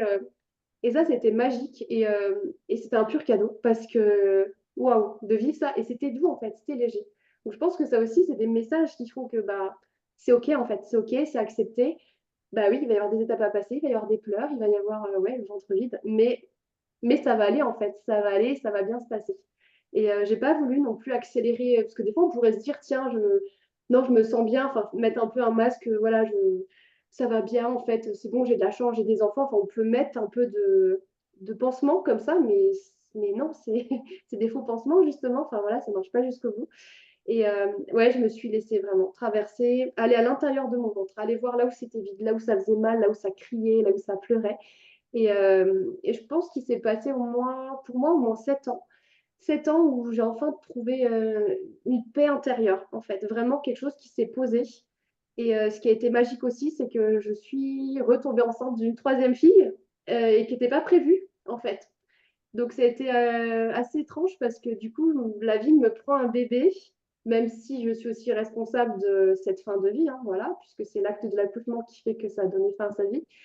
Et puis là, elle m'ordonne, hein, en fait, c'est un cadeau. Enfin, il y a vraiment quelque chose, une boucle de bouclée qui a été super intéressante, ouais, intéressante à vivre. Donc, il y a le manque du bébé. Et après, j'ai trouvé aussi qu'il y avait toute l'étape de le moment où le gynéco te dit que la clarté nucale, elle est trop épaisse, le moment où tu accouches et où tu as la sage-femme qui te prend dans ses bras, les médecins, enfin tout ce qui se passe en fait autour. Voilà. Après, je trouve qu'il y a eu tous les à côté au-delà de la perte de l'enfant qui a été à vivre et qui faisait autant de mal en fait que la perte du bébé en soi. Donc, moi, j'avais toujours associé avant qu'un un deuil, c'était la perte d'un être cher, oui, ok, mais il y a aussi, je trouve, tout ce qui se passe autour en fait qui fait mal, en fait, les situations qui font mal. Ouais. Et voilà. Donc, moi, dans mon processus de deuil, à chaque fois, donc, il y a ce deuil de l'être et après, tous les alentours, tous les petits à côté, en fait, et qui sont vraiment à traverser. Donc voilà, c'était un cadeau de la vie. Cette expérience-là, c'est forcément la plus douloureuse de ma vie. Mais par contre, elle est aussi riche que mes trois filles, en fait. Enfin, voilà, quoi, c'est autant de conscience, de connexion, d'échange, de richesse, d'enseignement. Ça va dans les deux sens. De toute façon, voilà, on apprend à nos enfants, nos enfants nous apprennent. Et qu'on puisse les prendre dans nos bras ou pas, c'est pareil, en fait. Voilà, Enfin, genre, ils sont globalement, là. c'est ce qu'on se considère. Ouais, c'est pareil, c'est un autre monde. Mais pour moi, c'est un cadeau qui est immense. Et ça aussi, c'est pareil. Il y a un temps où on ouvre les yeux, on prend de la hauteur, on se dit, tiens, c'est quoi le cadeau derrière ça? J'ai souffert de ça, oui, on touche le fond de la piscine là pour monter, mais par contre, c'est tellement richissime, quoi. Donc voilà, je trouve que c'est important de pas s'abattre sur son sort, en fait, de pas rester figé, de se dire, allez, ok, j'avance, même si c'est difficile, des fois je vais faire 3 pas, des fois je vais reculer d'un, je vais avancer un petit peu, enfin, de pas juger ça, en fait, vraiment de pas juger ça, laisser ses émotions, ça nous traverse, c'est ok, bon, bah, aujourd'hui ça va moins bien, c'est ok, mais justement, je m'autorise à vivre ça pour que ça aille mieux après, et faire la place à l'intérieur de moi pour accueillir la vie, en fait, et tous ces enseignements qui sont présents. Donc voilà les grandes lignes de mon histoire. Après, je pourrais en parler des heures. Donc, je sais pas si vous avez des questions. Laurent, si tu voulais rebondir aussi. Oui, parce que en fait, ben, moi, j'ai aussi vécu la même chose, mais beaucoup plus tôt. Et c'était une décision des médecins. Parce que j'ai mon fils aîné qui est en fait mon troisième bébé. Mon fils, c'est mon troisième. Et ce petit, c'était le quatrième. Et les médecins n'ont pas souhaité que je le garde parce que j'avais un grand préma avant. Parce que mon fils est né à 5 mois et demi. Et que moins d'un an après, parce que du coup, j'aurais accouché, ça aurait fait 18 mois, quoi, à peu près, pas totalement. Et, euh, et il m'a dit, on vous a sauvé, on a sauvé votre fils. Je ne peux pas avoir sauvé votre fils et ne pas lui donner de maman derrière. Donc, j'ai pas eu le droit de le garder. C'est encore très, très proche parce que c'était pas un choix de ma part. Et pourtant, je suis OK avec ça. Mais tu vois, pour ce bébé, j'ai toujours un petit truc parce que c'est pas moi qui ai décidé. Ce sont les médecins qui ont imposé. Et surtout que, ben, j'ai 2 enfants. Sur 2 enfants, finalement, j'ai 9 grossesses, dont une gémellaire. Et donc, en fait, chez moi, c'est pas un problème de tomber enceinte, loin de là. Par contre, les fausses couches, c'était vraiment à chaque fois, j'ai pas réussi. Qu'est-ce que j'ai fait qu'il fallait pas faire? Chaque fois, c'était ça. Je me remettais systématiquement en question. Jusqu'au jour où j'ai travaillé là-dessus. J'avais déjà ma fille. Donc, j'avais déjà mon deuxième enfant vivant. Euh, j'ai travaillé dessus et en fait, ben ok. Et la dame chez qui je suis arrivée, elle me dit, oh, qu'est-ce qu'il y a comme enfant autour de vous? Mais elle savait pas mon histoire. J'allais la voir, c'était au moment de mon burn-out, c'est pour vous dire. C'était bien après. Et en fait, elle me dit, mais vous avez tous ces enfants qui sont là autour de vous, mais c'est joyeux. Ah, faut que vous soyez en paix, ils sont heureux, ils sont contents de vous avoir choisi, ils ont choisi de pas rester. Et voilà. Et en fait, elle m'a expliqué tout un tas de choses où moi, j'avais encore de la tristesse des années après. Et c'est vraiment quelque chose où là, j'ai pris conscience que les fausses couches, on n'est pas du tout accompagnés. mais pas du tout. Et à l'époque, pour mon fils qui est né, donc lui, il est né en 98, faut savoir qu'il est né à 5 mois et demi, donc à 26 semaines de grossesse, 26 semaines et 4 jours, c'est très important les 4 jours. Euh, S'il n'avait pas vécu, il allait au déchet à l'époque. Maintenant, c'est à partir de ce 4 mois et demi, il y a une autorisation, la loi est passée où les parents peuvent garder leur petit, faire une cérémonie, etc. Mais moi, il serait allé au déchet. Donc en fait, c'est là que j'ai une prise de conscience. Il y a tout qui est remonté. Et c'est vrai que c'est d'une violence, en fait, quand on s'en aperçoit. Et souvent aux femmes enceintes, mais c'est pas grave, c'est le terrain qui se prépare. Oh, il n'y Enfin, a pas dans de la c'est pas danse, grave, c'est le terrain qui se prépare. Non, non, non, pas du tout. Pas du tout. Notre corps était peut-être pas prêt, c'est une chose. Mais avant tout, nous, on vit ça, on vit vraiment une perte. Et moi, je pleurais. Je me souviens pour le premier curetage, chose que je pleurais, je réclamais mon bébé. La dame, alors j'en souris parce que j'ai pris le recul. La dame qui était à côté, mon médecin est arrivé, il dit, mais qu'est-ce qui se passe? Pourquoi vous lui rendez pas son bébé? Elle pensait que j'avais fait une césarienne en fait. Il dit, mais non, en fait, le bébé était déjà mort. Enfin, c'était vraiment un truc. Oh, c'est vrai que c'est hyper violent et on n'est pas spécialement bien accompagné par les médecins Absolument pas. et Mm. par la famille. Elle comprend, elle va être dans la compassion, notre conjoint aussi. Mais à côté de ça, euh, je trouve que la société n'est pas prête à accueillir.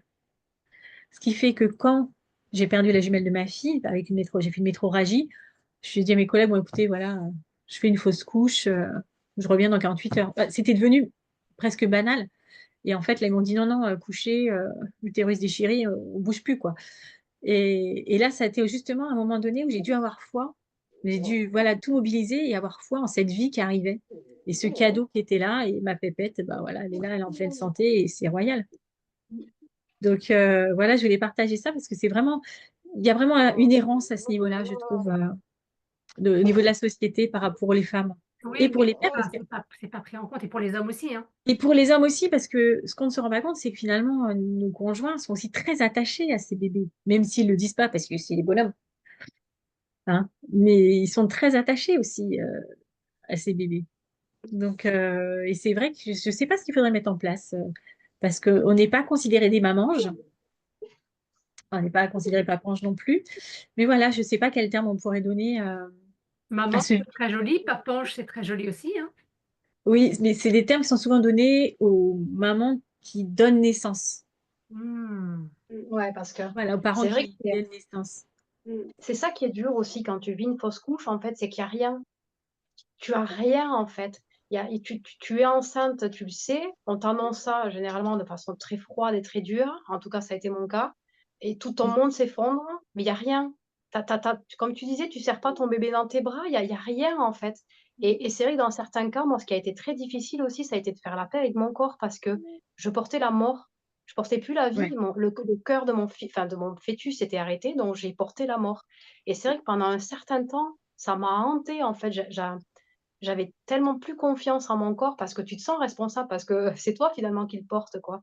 Et c'est vrai, comme tu disais, Aurélie, quand il y en a un autre, moi, mon fils est arrivé un mois après, j'étais en panique, en fait. Bah, c'est C'est ça. ce que Ouais. tu disais, tu l'aimes, mais tu l'aimes pas parce que si jamais, on sait jamais, tu vois, tu le dis à personne, t'attends le dernier moment pour les examens. Enfin, et je trouve, comme tu disais, Laurence, qu'on n'est absolument pas accompagné. Enfin, il y a très peu d'accompagnement autour de ça, en fait. Parce que, ouais, effectivement, c'est un petit peu comme le deuil animalier. C'est comme si la fausse couche, ben, c'est pas grave, en fait, on en aura d'autres. Mais si, c'est grave, en fait. Vraiment. Moi, je trouve que il y a un peu un gouffre entre deux espaces que du coup, on te dit ton bébé, bah, enfin, tu prends la décision d'interrompre ta grossesse. Donc, du coup, tu sais que tu vas passer par la case. Donc, moi, par rapport aux dates, on pouvait faire une cérémonie. Donc, nous, on a choisi de le mettre dans le livret de famille, même s'il n'y a pas de nom, bah, sur le forme orné, enfin voilà, d'avoir une reconnaissance et puis que chacun ait sa place, voilà, c'était important. Et en fait, tout de suite, on nous met avec une sage-femme qui a vraiment ce rôle-là. Elle vous dit, bah, qu'est-ce que vous voulez? Et en fait, on passe d'un diagnostic où on vient confirmer que la clarté nucléaire est trop épaisse à un rendez-vous de sage-femme qui nous dit, bah, c'est quoi, qu'est-ce que vous voulez faire? Est-ce que vous voulez qu'ils partent avec en incinération commune? Enfin voilà. Est-ce que vous voulez une cérémonie? C'est violent, hein. Et en fait, comment vous voulez l'appeler? Est-ce que vous voulez dire que c'est un bébé, un embryon, un petit être? Enfin, et en fait, on se prend tout en pleine face, il y a l'émotion qui est là, et il faut donner des réponses, des réponses, des réponses. Mais en fait, t'es juste pas prêt, en fait. Enfin, c'est très violent. Donc, on vit tout ça, on se le prend vraiment en pleine face. Et après, donc bien sûr, on peut avoir il propose un accompagnement psychologique. Euh, je sais que moi, donc, j'ai dû faire une séance dans le cas de la maternité, hein, avant l'accouchement et 2 après. J'ai compris que cette séance, elle venait apaiser mon mental. Pour mon mental, c'était OK, mais par contre, je savais très bien que dans mon corps, l'histoire n'était absolument pas réglée, quoi. Donc c'est là Mm. aussi où bah, je pense que ça, il y a vraiment toute une conscience qui s'est ouverte sur les mémoires, enfin tout un tas de trucs, hein, l'au-delà, enfin voilà. Mais en fait, c'est comme des compartiments, mais c'est pas lisse. Enfin voilà, et l'accompagnement, il est pas, je n'ai pas trouvé intégral non plus. Et par contre, moi, ce que ça m'a apporté avec du recul, c'est que j'ai appris à faire confiance à la vie. C'est pas parce que j'ai vécu ça une fois que mes autres bébés ne vont pas être bien. En plus, on avait la preuve que génétiquement, finalement, il n'y a pas de problème. Et les médecins te disent c'est un accident de la nature. Bon, bah, ok, Mm. accident de la nature, t'es bien gentil, mais voilà quoi. Et sachant que nous, c'est transgénérationnel. Donc, voilà. Donc là, je me dis, tiens, il y a peut-être un petit quelque chose. Voilà. Donc voilà, c'est des bouts par-ci, par-là. Et puis débrouille-toi, je trouve, hein, pour avancer, pour picorer, pour un bon escape game, quoi. Comment je sors de là, comment je m'en sors bien, comment je tisse ça, en fait, dans ma vie. Et surtout que ce soit pas un poids et que ce soit un cadeau, quoi. Mais ça demande du courage, de la puissance. Et ce que je voulais partager aussi, c'est pas parce qu'on retourne voir les choses, c'est pas parce qu'on va explorer notre ventre vide qu'on va souffrir de manière intense, en fait. Je pense que des fois, ce qui fait le plus souffrir, c'est l'histoire, enfin, l'image qu'on se projette sur ce qu'on va potentiellement découvrir. Mais je sais que moi, ça m'a fait un bien fou de voir ce que j'avais à l'intérieur, bah ouais, mais pardon, mais aussi toute cette puissance. Et si j'avais pas vécu ça, j'aurais pas fait autant de ménage en moi. Et je serais aujourd'hui dans une vie à me faire chier, métro, boulot, dodo, dans des conditions de vie qui me plaisent pas, en fait, des valeurs, surtout des valeurs de vie qui ne me plaisent pas, où je dois sacrifier ma vie pro pour enfin, ma vie de maman pour ma vie pro, et où ça, c'est pas OK, quoi. Donc, c'est le gros cadeau, au final, ouais, d'avoir traversé tout ça. Mais c'est sûr que sur l'instant, à part subir, parce que, enfin, voilà, on est vraiment dans cette capsule-là, c'est un peu compliqué. Mais voilà, d'avoir l'élan, l'envie de traverser ça et d'être bien entouré, voilà, entouré, accompagné pour le faire avec beaucoup de légèreté et de douceur et d'amour surtout. Pour nous, pour le bébé, et voilà quoi. Et ça allège beaucoup de choses. Mm. Mm. Ouais. C'est beau, Merci beaucoup, Aurélie. c'est très beau. Merci. C'est beau de partager ça. Mm. Merci, oui. Mon cher Kevin, Oui, est-ce que tu es prêt? eh bien, il va falloir se lancer, hein, de toute façon. Bah alors en fait, moi, à mon niveau, j'ai découvert deux formes de deuil en fait par mes parents. En fait, plus particulièrement, moi, la perte de mon père dans un sens plus symbolique, en termes de rupture de lien, j'entends, et la perte de ma mère dans un sens physique, donc séparation liée à un décès, justement. Et pour moi, ces deux deuils, finalement, ils ont, ils se raccordent finalement, ils ont un lien déjà tous les deux, et ils se raccordent pour moi à la notion de pardon et de spiritualité, en fait. Donc, je vais essayer de relater un peu mon histoire dans les grandes lignes pour que vous compreniez quand même là où je veux en venir, surtout. En ce qui concerne mon père, justement, en fait, j'ai entretenu avec lui de mon enfance jusqu'à mes 18 ans une relation vraiment très complexe, très conflictuelle, avec beaucoup voilà, de violences psychologiques. Et donc, à partir de mes 18 ans, donc, voilà, je décide et je lui annonce indirectement que je coupe les ponts, mais littéralement vraiment pour me sauver parce que voilà, psychologiquement, je sentais déjà, j'avais cette conscience que bah, je partais complètement à la dérive en fait. Et donc, j'ai découvert durant les 10 années qui ont suivi justement cette rupture de lien que je pensais finalement pouvoir me reconstruire, mais finalement, j'ai découvert que je n'étais pas j'en étais arrivé à un point, si vous voulez, où je ne réussissais plus à comment dire? À me reconnaître en tant qu'individu. En fait, voilà, pour donner des exemples assez précis, je pleurais, à des moments comme ça, assez inopportuns, on va dire. Ouais, je me reconnaissais plus en tant qu'homme. Donc on arrive au niveau du cap de la trentaine, donc je prends l'initiative en fait de commencer à consulter un thérapeute qui voilà qui m'inspire et donc au fil des séances, il me donne en fait des outils nécessaires finalement qui favorisent le déclenchement d'un pardon en fait et un pardon vraiment qui a été salutaire. Mais en fait, pour ça en fait, il a fallu que je comprenne à titre personnel que pour pardonner finalement mon père, il fallait que je me pardonne moi personnellement. En fait, je l'entends dans ce sens où il fallait que j'accepte de m'offrir la liberté, finalement, de ne plus souffrir, de ne pas avoir été finalement à la hauteur dans cette relation que mon père et moi-même avions établie. Et c'était aussi dans le sens de réussir à couper le lien émotionnel qui s'était établi entre nous deux. Mais voilà, je tiens quand même à préciser malgré tout que ça reste voilà un pardon vraiment voilà franc, salutaire, mais c'est en aucun cas excusé dans le sens, exonérer voilà le on va dire le mal qui a pu être fait. Alors en ce qui concerne ma mère en fait, donc, le 29 juin 2021 donc, je ma mère se retrouve en fait elle a été percutée par une moto, donc elle décède, le jour même et donc je me retrouve donc voilà, je suis prévenu, j'arrive sur place et je suis reçu par le médecin urgentiste, en fait. Le médecin urgentiste me fait asseoir face au motard qui est responsable de l'accident, justement, et qui était soigné, qui était à même pas 2 mètres de moi. Heu et à ce moment-là, je ne ressens, en fait, aucune colère, heu, aucune haine, en fait. Et moi, en fait, je pensais au début, voilà, que c'était peut-être une posture, c'était lié au choc, justement, peut-être une forme, voilà, de protection.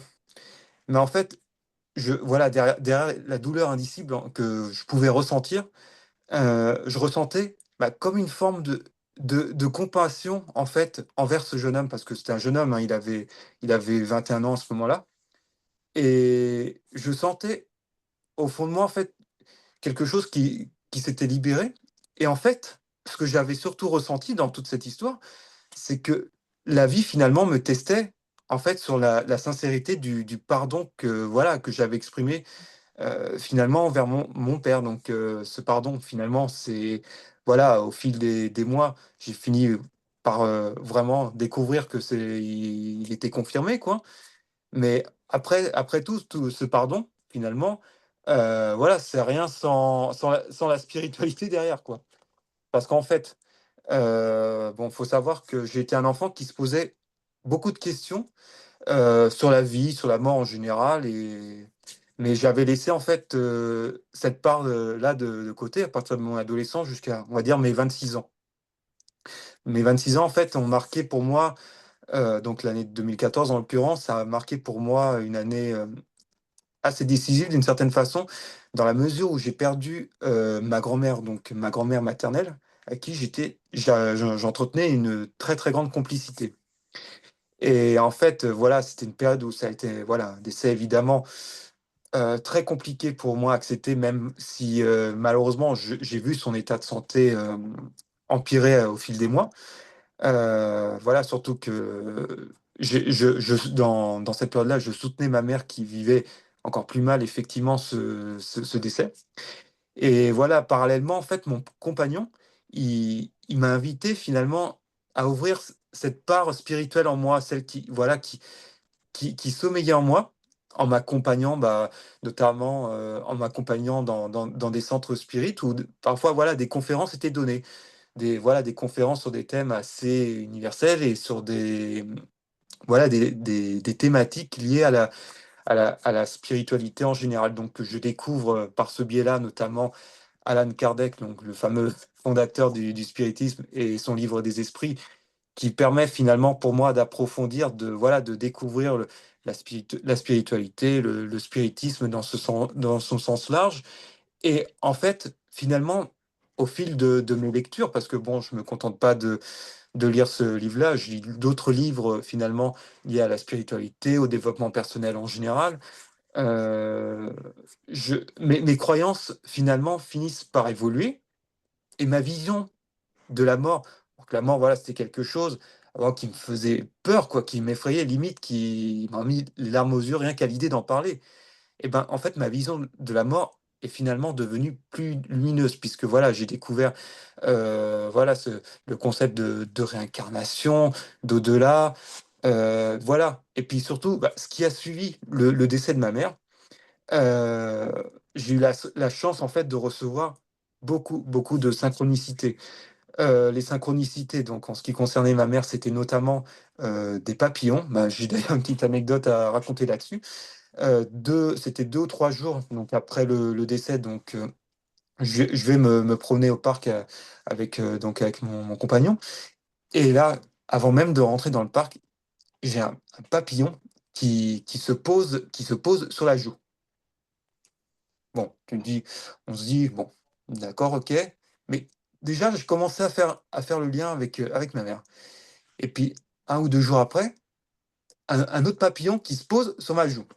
Ce genre de choses vraiment improbables, quoi, mais vraiment. Et il faut savoir que ma mère affectionnait particulièrement les papillons. Elle en avait dans toute sa déco intérieure, elle en avait même en accessoires de mode, enfin vraiment, c'était vraiment, une adoration même, je dirais.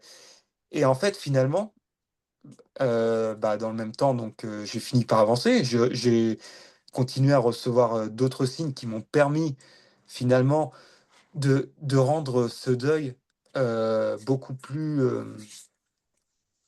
j'ai envie de dire beaucoup plus supportable finalement puisque, voilà, comme je disais tout à l'heure, le deuil, c'est voilà, ça signifie comme la douleur, mais malgré tout, je l'ai senti au fond de moi, bon, à travers effectivement mes lectures et à travers, finalement ce que j'ai aussi expérimenté, que j'étais en train, comment dirais-je? De le transcender, en fait, vraiment de réussir à aller au-delà parce que finalement, en étant confronté au deuil, parce que voilà, j'étais également extrêmement complice avec ma mère, pour pas dire, voilà, fusionnel, au point qu'on avait une relation, je limite toxique à la fin, avant qu'elle nous quitte.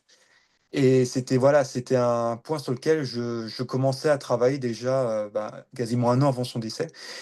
Et ça m'a obligé finalement à me redécouvrir en tant que personne, en tant qu'homme, en fait. Moi, voilà, qui était plutôt du genre à voilà, je suis d'une nature assez introvertie, j'étais plutôt du genre, voilà, à me cacher, à ne pas avoir confiance en moi. Là, j'ai fini par être confronté finalement, bah, à mes vulnérabilités. Bah, c'est quelque chose effectivement qui n'est jamais très agréable, surtout, voilà, en période de deuil où on se sent effectivement plus sensible, plus fragile, plus émotif, hein, finalement. Et je me suis redécouvert et j'ai réussi finalement, petit à petit, à me voir sous un œil en fait, beaucoup plus bienveillant surtout. Parce que voilà, j'étais le genre de garçon vraiment, comme je disais, voilà, à ne pas du tout avoir confiance en moi, à me sous-estimer, voire que je vais même le dire, à m'auto-saboter, littéralement. Et là, j'ai vraiment appris à me dire: «Bon, maintenant il faut que tu sois honnête, il faut que tu t'acceptes toi aussi en tant que voilà, en tant que personne». Là, j'en reviens encore finalement à l'histoire du pardon, le pardon qu'on s'accorde à soi-même finalement et on en vient là et là, j'ai vraiment appris à me dire: «Bon, bah, écoute Kevin, voilà, tu as vécu des épreuves, on va dire, qui sont voilà, très, très lourdes». Et il faut que tu les acceptes et il faut que tu arrives surtout à en faire une force quoi derrière. Vraiment une force et c'est ce que j'ai réussi à faire petit à petit et je me suis voilà parallèlement ouvert, voilà comme je dis spirituellement et pas seulement spirituellement, même psychologiquement par rapport à la personne que j'étais. Si bien que finalement, de par cette ouverture, j'ai fini par croiser le chemin de personnes qui étaient, voilà, plus évoluées finalement spirituellement. J'ai rencontré des personnes qui, voilà, des praticiens du domaine holistique, même, des médiums, sans forcément en rechercher. Et ce qui était assez drôle dans l'histoire, c'est que à chaque fois, il y avait dans la plupart de ces rencontres-là, il y avait toujours des synchronicités. Donc, de fil en aiguille, je me suis dit: «Bon, bah, c'est peut-être ça aussi la vie, c'est aussi apprendre finalement à lui faire confiance et en même temps à se faire confiance et à me faire confiance en l'occurrence». Et c'est vrai que finalement, au quotidien, là, ce qui m'aide, parce que le deuil, bah, d'une certaine façon, pour moi, après, ça reste mon opinion, je sais pas ce que vous en pensez, mais pour moi, ça ne se termine, jamais, en fait. voilà, c'est quelque chose qu'on porte en soi et pour moi, c'est pas, comment dire? Ce n'est pas, je vais pas dire une fatalité, mais bon, ça n'a rien de négatif en soi. Et moi, dans mon quotidien, ce que j'essaye de faire, justement pour, voilà, pour encore transcender ce deuil et finalement, j'ai envie de dire l'optimiser, voilà, j'ai une pratique régulière de la gratitude. J'ai appris et j'apprends encore toujours puisque c'est toujours en phase de découverte et d'apprentissage. J'apprends à apprécier des instants qui vont paraître finalement, qui vont paraître banals, mais qui ont une importance finalement énorme.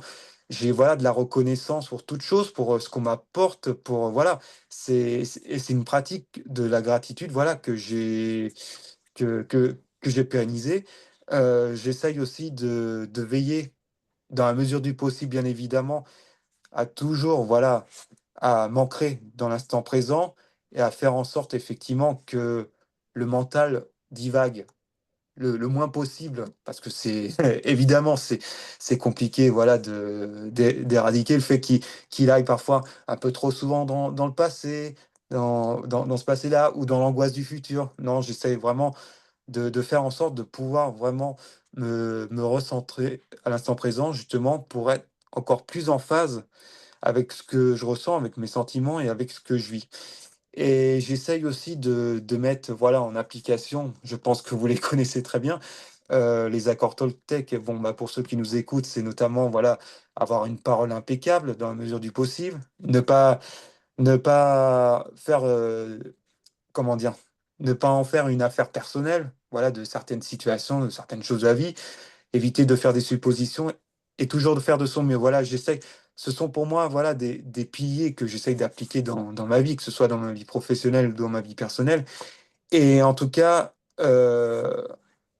c'est voilà, toutes ces choses-là qui m'ont conduit finalement à créer donc, la page dont je parlais justement en présentation, donc l'éveil des papillons et je tiens quand même à préciser que voilà, dans cette histoire de deuil, je continue à apprendre. Je pense qu'il est quand même important, quel que soit le deuil que l'on vit, finalement, que l'on vit pleinement avec son cœur, il est important de garder au fond de soi, finalement, qu'on apprend toujours de toujours garder finalement cette humilité et finalement qu'on va apprendre, bah, jusqu'à la fin de sa vie, quoi.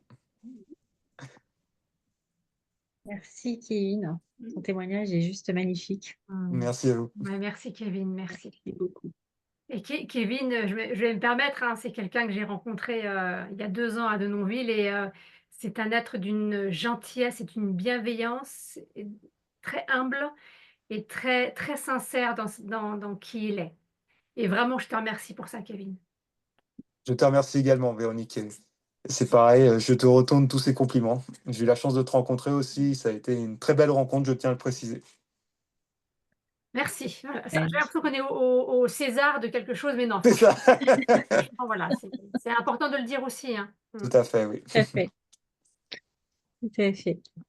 Véronique, Oui, alors je vais m'appuyer sur certaines choses que vous avez pu énoncer, depuis le début, de cette émission.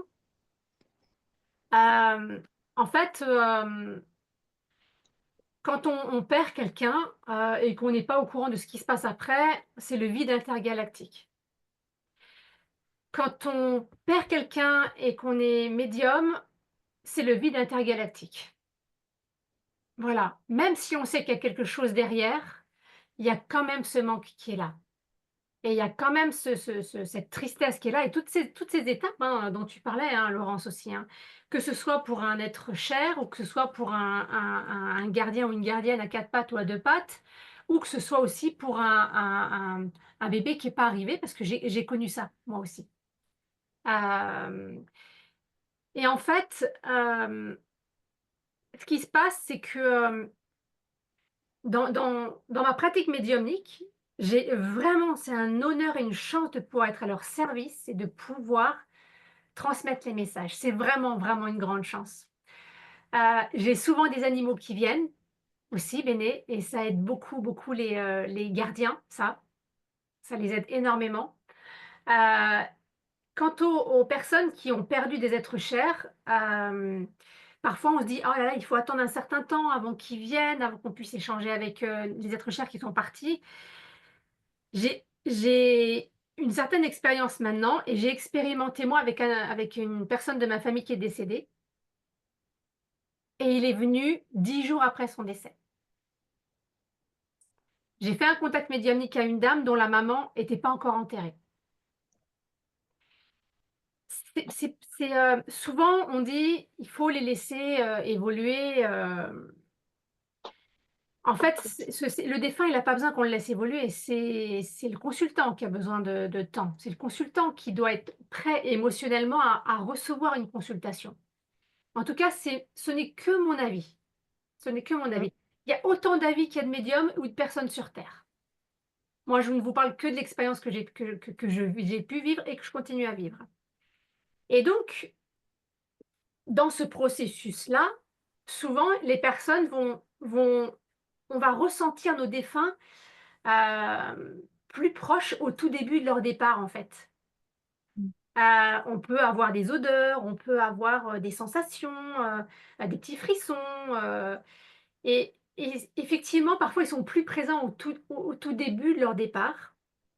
Heu, Quoique, parfois, ils viennent quand même nous rendre visite. Mmh. Alors, pas souvent, moi je sais que je regarde là parce que moi j'ai les photos de mes grands-parents, de tous mes grands-parents qui sont partis, qui m'accompagnent, à chaque instant. On a le droit de parler à nos défunts, parlez-leur parce qu'ils aiment ça aussi. Il y a des gens qui vont vous dire: «Si vous voulez pleurer, ils montent pas, arrêtez avec ça s'il vous plaît». Je suis désolée, ça me met très en colère quand j'entends ça. C'est vraiment non. Vous avez le droit de pleurer, c'est pas parce que vous pleurez que vous les retenez. Ce n'est pas vrai. C'est encore une fois, c'est ma vision des choses, mais c'est hyper culpabilisant pour la personne qui est là. On m'a dit: «Ah non, on m'a dit qu'il fallait pas que je le pleure parce que sinon il va rester coincé». Mais il reste coincé où et comment? Ils sont bien plus intelligents que nous. Ils connaissent le chemin. Après, ce qui se passe, que j'ai pu, moi comprendre et puis ce que j'ai pu avoir comme enseignement aussi, à Arthur Findlay, College, là où je me suis où je me j'affine la médiumnité en Angleterre. Il y a des médiums qui ont plus de 40 ans de médiumnité et en fait, de ce que moi j'ai pu comprendre, c'est qu'à un moment donné, quand on part, je serai une experte de la médiumnité quand je serai passée de l'autre côté. Voilà. Pour le moment, c'est pas il y a pas d'expertise de ma part, il y a juste, des choses qui m'ont été transmises et que j'ai pu expérimenter avec les consultations.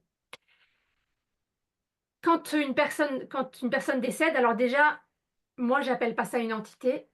Je le dis à toutes les interviews que j'ai pu faire, si demain vous m'appelez une entité, je serai pas contente parce qu'on est une âme, on n'est pas une entité. Une entité, ça veut rien dire. C'est juste le truc, on a l'impression que ça fait peur en fait. Et donc quand l'âme part, heu, pour moi, elle a vraiment des étapes à franchir aussi. Et je reviens sur ce que tu disais, Kevin, sur le pardon, qui est une étape en fait très importante pour eux. On peut pardonner mais pas excuser, c'est ce que tu as dit. Ouais. Après, c'est un travail personnel, un travail, d'accompagnement en psychothérapie ou avec un thérapeute. Souvent, dans des consultations, il y a quand il y a eu des choses qui n'ont pas été réglées avant, le défunt arrive et il dit, je demande ton pardon». C'est pas je m'excuse. C'est pas la même chose, je m'excuse, que je te demande mon pardon ou ton Mmh. pardon. Il y a des gens qui vont pardonner, d'autres pas. Mais après, ça appartient à chacun. Hem Et à un moment donné, il y a aussi, cette rencontre qui se fait avec des personnes qui ne croient pas en tout ça, hein. Parce qu'on a aussi des gens qui viennent nous voir en consultation qui ne croient pas à ça. Et elles disent: «Oui, bon, c'est ma mère qui a voulu que je vienne». Je fais: «Mais vous êtes sûre que vous voulez venir, hein, pour la consultation?» «Oui, oui». Et les gens repartent parce qu'ils ont des détails, en fait. Leurs êtres chers leur donnent des détails Mmh. et leur donnent même des détails de vie quand ils sont déjà partis. Et ça, j'en ai. Dans les consultations, en général, ils disent: «Je t'ai vu quand tu t'es mise dans ta voiture, tu pleurais toute seule». Oui, j'ai vu que, tu utilises des cartes et que, il y a pas très longtemps, j'ai eu une consultation, c'était hier, où, la jeune femme, je dis: «Bah, voilà, votre grand-père, il me montre, la carte du tarot, l'ermite». Elle me dit: «Bah, cette carte, elle est à côté de mon lit, elle est avec moi, tout le temps avec moi, cette carte-là». C'est toujours pour eux important de savoir que, de pouvoir nous montrer qu'ils sont là avec nous, Mmh. vraiment. Et c'est une joie pour eux, ça, de savoir qu'ils sont avec nous. Et ils sont jamais tout seuls. Ils sont jamais tout seuls. J'ai eu des consultations où il y avait des personnes qui, enfin, l'être cher qui venait, qui disait: «Bah, moi, je suis avec ma maman et je suis en train de régler des choses avec elle.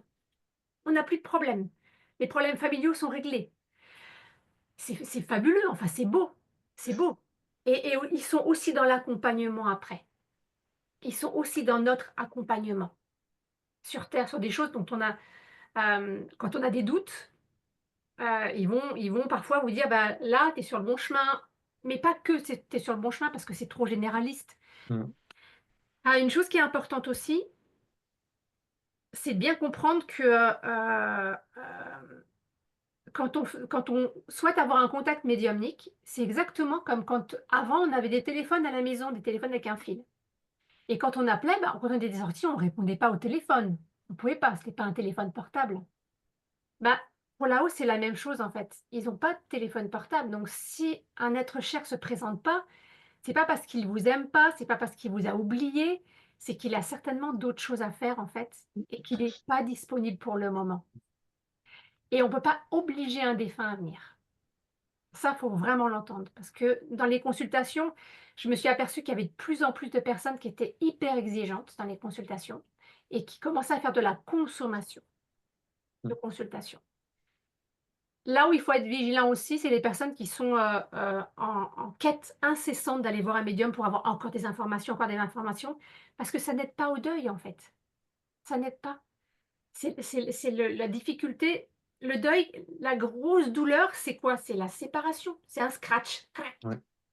C'est ça la grosse douleur, hein, et la grosse douleur, elle est encore plus présente quand, il y a des choses qu'on n'a pas réglées avec l'être cher qui est parti, et quand justement il y a ce contact-là et qu'il y a quelque chose qui peut se passer, sur de la culpabilité en disant: «Bah, voilà, moi j'ai donné les clés de la voiture à mon frère, il a pris la voiture, il a un accident, si j'avais su, si j'avais su».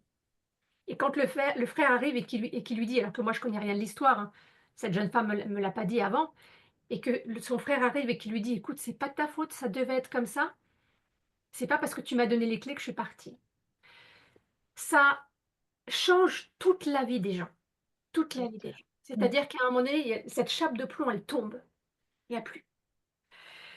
Je dis pas qu'un contact médiumnique, ça va, tout régler parce que, moi je dis toujours qu'une bonne psychothérapie, qu'un bon thérapeute, l'EMDR, je le dis, c'est un outil incroyable, le MDR, pour venir traiter les stress, et les chocs post-traumatiques. Hem, Dans ce qui se passe après, ce qui est intéressant aussi, c'est que, parfois on va chercher des signes, et toi, Kevin, tu as eu les signes. Oui. Il y a des gens qui vont me dire: «J'ai jamais les signes». Je dis ce que je vous invite à faire, c'est de pouvoir faire de la place à l'intérieur de votre tête. Imaginez que votre tête, c'est encore un combiné téléphonique, et quand vous êtes sans arrêt dans vos pensées, bah, la ligne, elle est occupée. Donc eux, ils ne peuvent pas passer. Donc ils vont venir passer la nuit pour venir vous faire un petit coucou, ou ils viendront passer à des moments où vous êtes sous la douche ou en train de faire à manger, ou d'un seul coup, pouf, la ligne est libre, les gars, les filles, on peut y aller, quoi. Mmh. Parce que Et je pense, excuse-moi de t'interrompre, je Véronique, prie, et puis je pense que le fait de rechercher à tout prix des signes justement de ces défunts, c'est aussi le meilleur moyen finalement de passer à côté. En tout cas, c'est ce que j'ai remarqué personnellement. exactement, et c'est aussi une façon de se raccrocher et de vouloir absolument les sentir à côté. Moi, j'ai attendu, 20 ans pour que ma grand-mère, elle vienne me donner des signes. 20 ans, c'est long, hein. Mmh. Ça fait 25 ans qu'elle est partie, 26 ans qu'elle est partie, je pleure encore des fois, et c'est normal, et comme tu disais, Mmh. le deuil pour moi, je suis d'accord avec toi, Kevin, le processus peut-être se termine parce que l'humain, il a besoin de mettre un processus, Sûr. mais la relation et l'émotion qu'on a avec les autres, bah, c'est toujours là, en fait, que ce soit avec un être cher humain ou avec le règne animal, ou voilà, j'ai presque envie de dire même avec le règne végétal, hein, parce que le règne végétal, il peut aussi avoir un lien, on peut avoir un lien important avec le règne végétal aussi. Hem Et sur les fausses couches, hem, alors moi, j'ai vécu une expérience incroyable, c'est que je suis rentrée en communication avec le bébé que j'ai perdu à 3 mois et quelques, en fait. Voilà, et ça a été un moment juste incroyable de pouvoir écrire j'ai eu envie de me mettre face à mon feu de cheminée et d'écrire, voilà. Et en fait, je me suis rendu compte que ce que j'écrivais, c'était pas vraiment moi qui l'écrivais. Je suis pas folle, j'ai fait j'ai je savais que j'étais pas folle parce que j'avais quand même fait une grande psychothérapie, une psychanalyse qui m'a permis d'être bien au clair avec moi-même.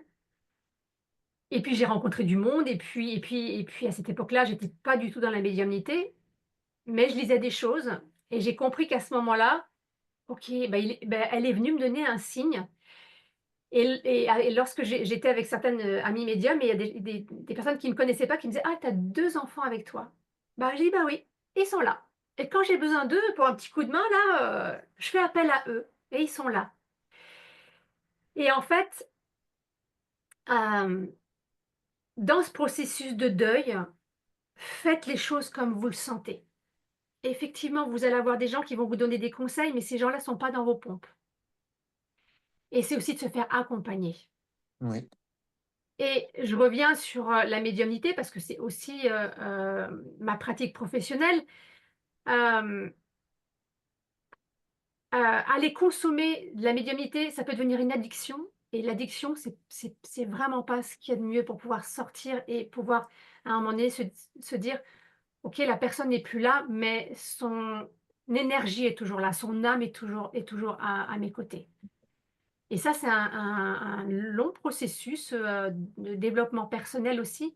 Perdre un être cher, ça permet parfois d'avoir une ouverture au niveau de la spiritualité incroyable, mais vraiment incroyable.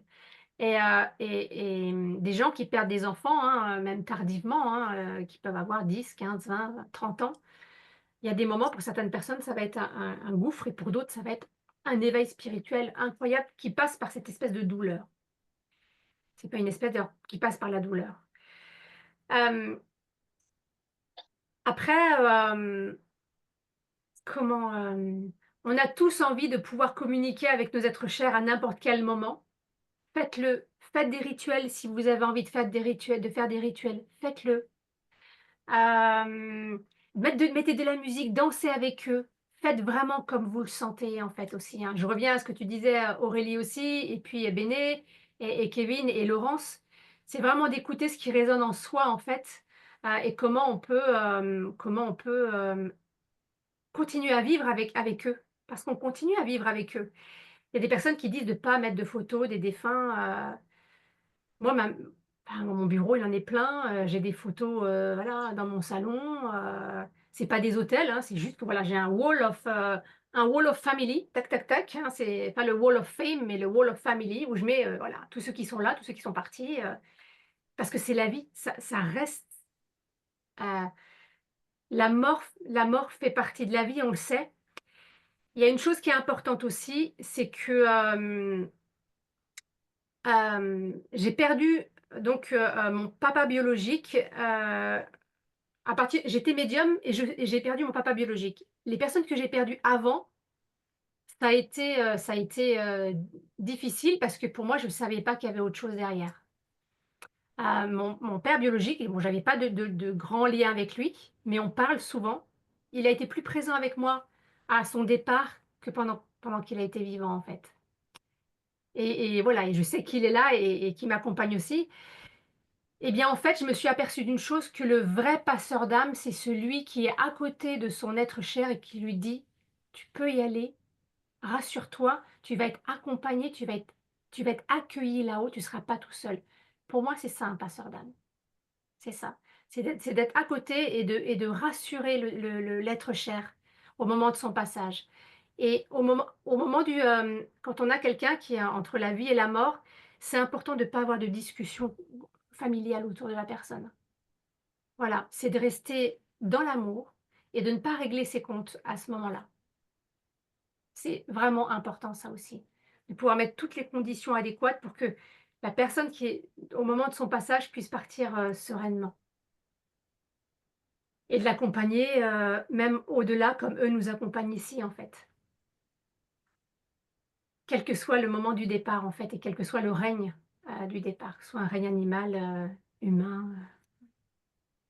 Voilà, moi, dans les grandes lignes, ce que je pouvais vous dire.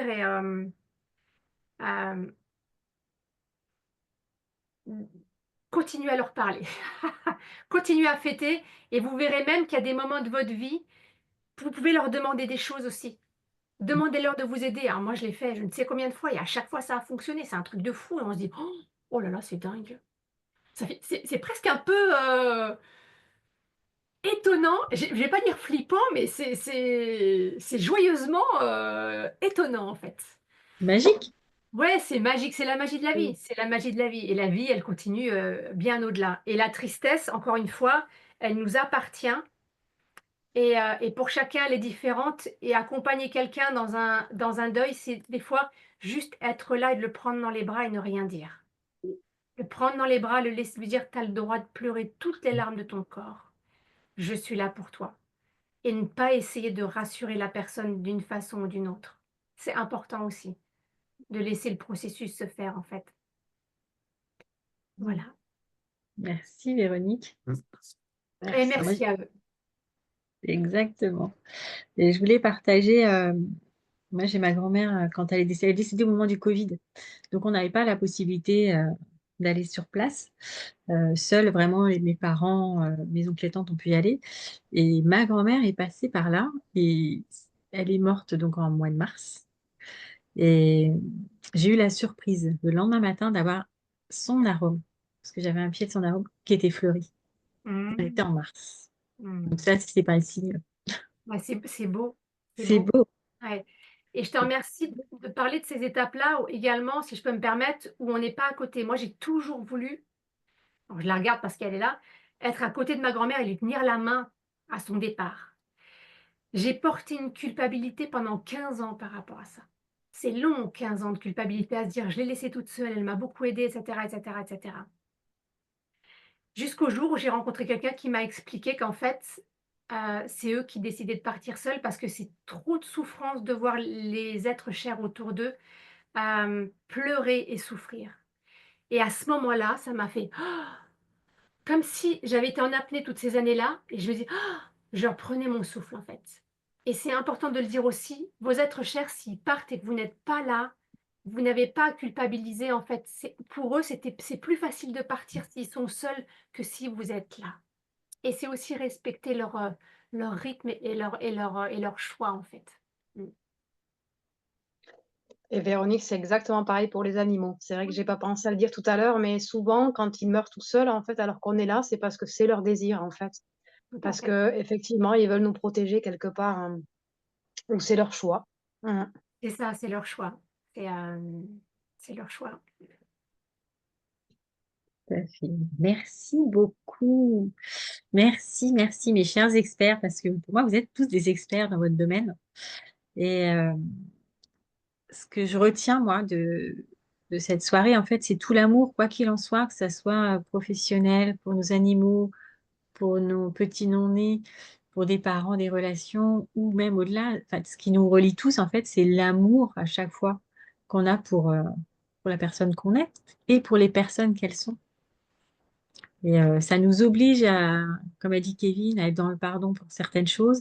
Pour d'autres, ça nous oblige à être davantage dans l'acceptation que finalement, l'amour plus grand que soi existe. Tellement, c'est pas rare d'arrêter d'aller à un enterrement et tout d'un coup de voir la lumière qui éclaire l'église complète alors que dehors il fait un temps pas très chouette. Et ça, c'est que l'amour et la douceur qu'il y a dans ces moments-là et la douceur qui nous accompagne globalement. Il faut juste que nous, humains, on se remette dans cette douceur. Et voilà, c'est comme ça que je la ressens, moi, en fait. C'est que le deuil, c'est pas quelque chose de violent en tant que... Ce qui est violent, c'est la séparation. La séparation. Mhm. Voilà, c'est la séparation qui est violente, mais par lui-même, c'est nos états d'âme. Et si on s'ouvre à l'amour, c'est beaucoup plus simple à gérer. Après, on est tous différents. On a chacun nos rythmes. Et voilà, moi, ce que je retiens. Je sais pas ce que chacun a retenu. Ben, moi, ce que j'ai compris à travers tous oui, ces deuils, hein, voilà, que ce soit animaux, humains, bébés, c'est l'acceptation. Tant qu'on n'accepte pas ce qui s'est passé, il y a une dualité en fait. Et Mm. du coup, les émotions, bah, on les remange, on les remange, en long, en large et en travers. Mais juste de dire, ok, j'accepte que tu sois parti, ok, là pour l'instant c'est injuste, je comprends pas, nan, nan, nan. Mais juste, j'accepte et ouais, on en revient aussi à l'amour, de poser ses mains et dire, ok, j'accepte que tu sois parti, un merci, un je t'aime, un câlin, qu'on se fait d'âme à âme. Ben, ça change tout et je trouve que le processus il est plus court. Enfin, en tout cas, les étapes, moi j'ai eu le sentiment de les vivre plus rapidement plutôt que ça prenne je sais pas combien de temps. Et ça change la donne parce que la vie elle est plus douce après, en effet. Donc Mm. c'est. Mm. Et j'ajouterais même accepter ses émotions, ne Oui. surtout pas les cacher, ne surtout pas les refouler. Il faut Mm. vraiment accepter, voilà, de pleurer, d'avoir même d'exprimer des émotions parfois fortes, de la colère et tout. Ça fait partie du processus et il faut surtout pas culpabiliser là-dessus. Il faut pas hésiter. Et comme le disait à juste titre Véronique, il ne faut pas non plus hésiter à se faire suivre si on sent que voilà, cette période-là est beaucoup trop lourde, beaucoup trop douloureuse à porter. C'est voilà, ce sont des choses totalement normales. Il n'y a aucune honte à avoir. On peut avoir le droit d'être soutenu dans un tel moment. Nous n'avons pas forcément toutes les clés en main. Ça se découvre au fil du temps aussi. Absolument. Bien, écoutez, je vous remercie. Je remercie vraiment tous. Je tiens également à remercier Joa, Il est parti au lit, le pauvre. Isis et Patalouka qui nous ont accompagnés également, qui sont toujours venus à des moments très opportuns pour tout le monde. J'ai trouvé ça très, très joli. Alors, je vous remercie tous. Je suis pleine de gratitude pour tous les 5, pour Merci à toi. nos amis À vous. Merci Laurence et merci à au-dessus. tous. Et je vous dis à très bientôt pour un prochain thème. Au revoir et bonne soirée. Au revoir. Au revoir. Au revoir. Petite précision, dans les commentaires, dans les commentaires de la vidéo, vous aurez les coordonnées de chacun. Je vous souhaite une très très belle fin de journée. Au revoir, Au revoir. à très Au revoir. bientôt.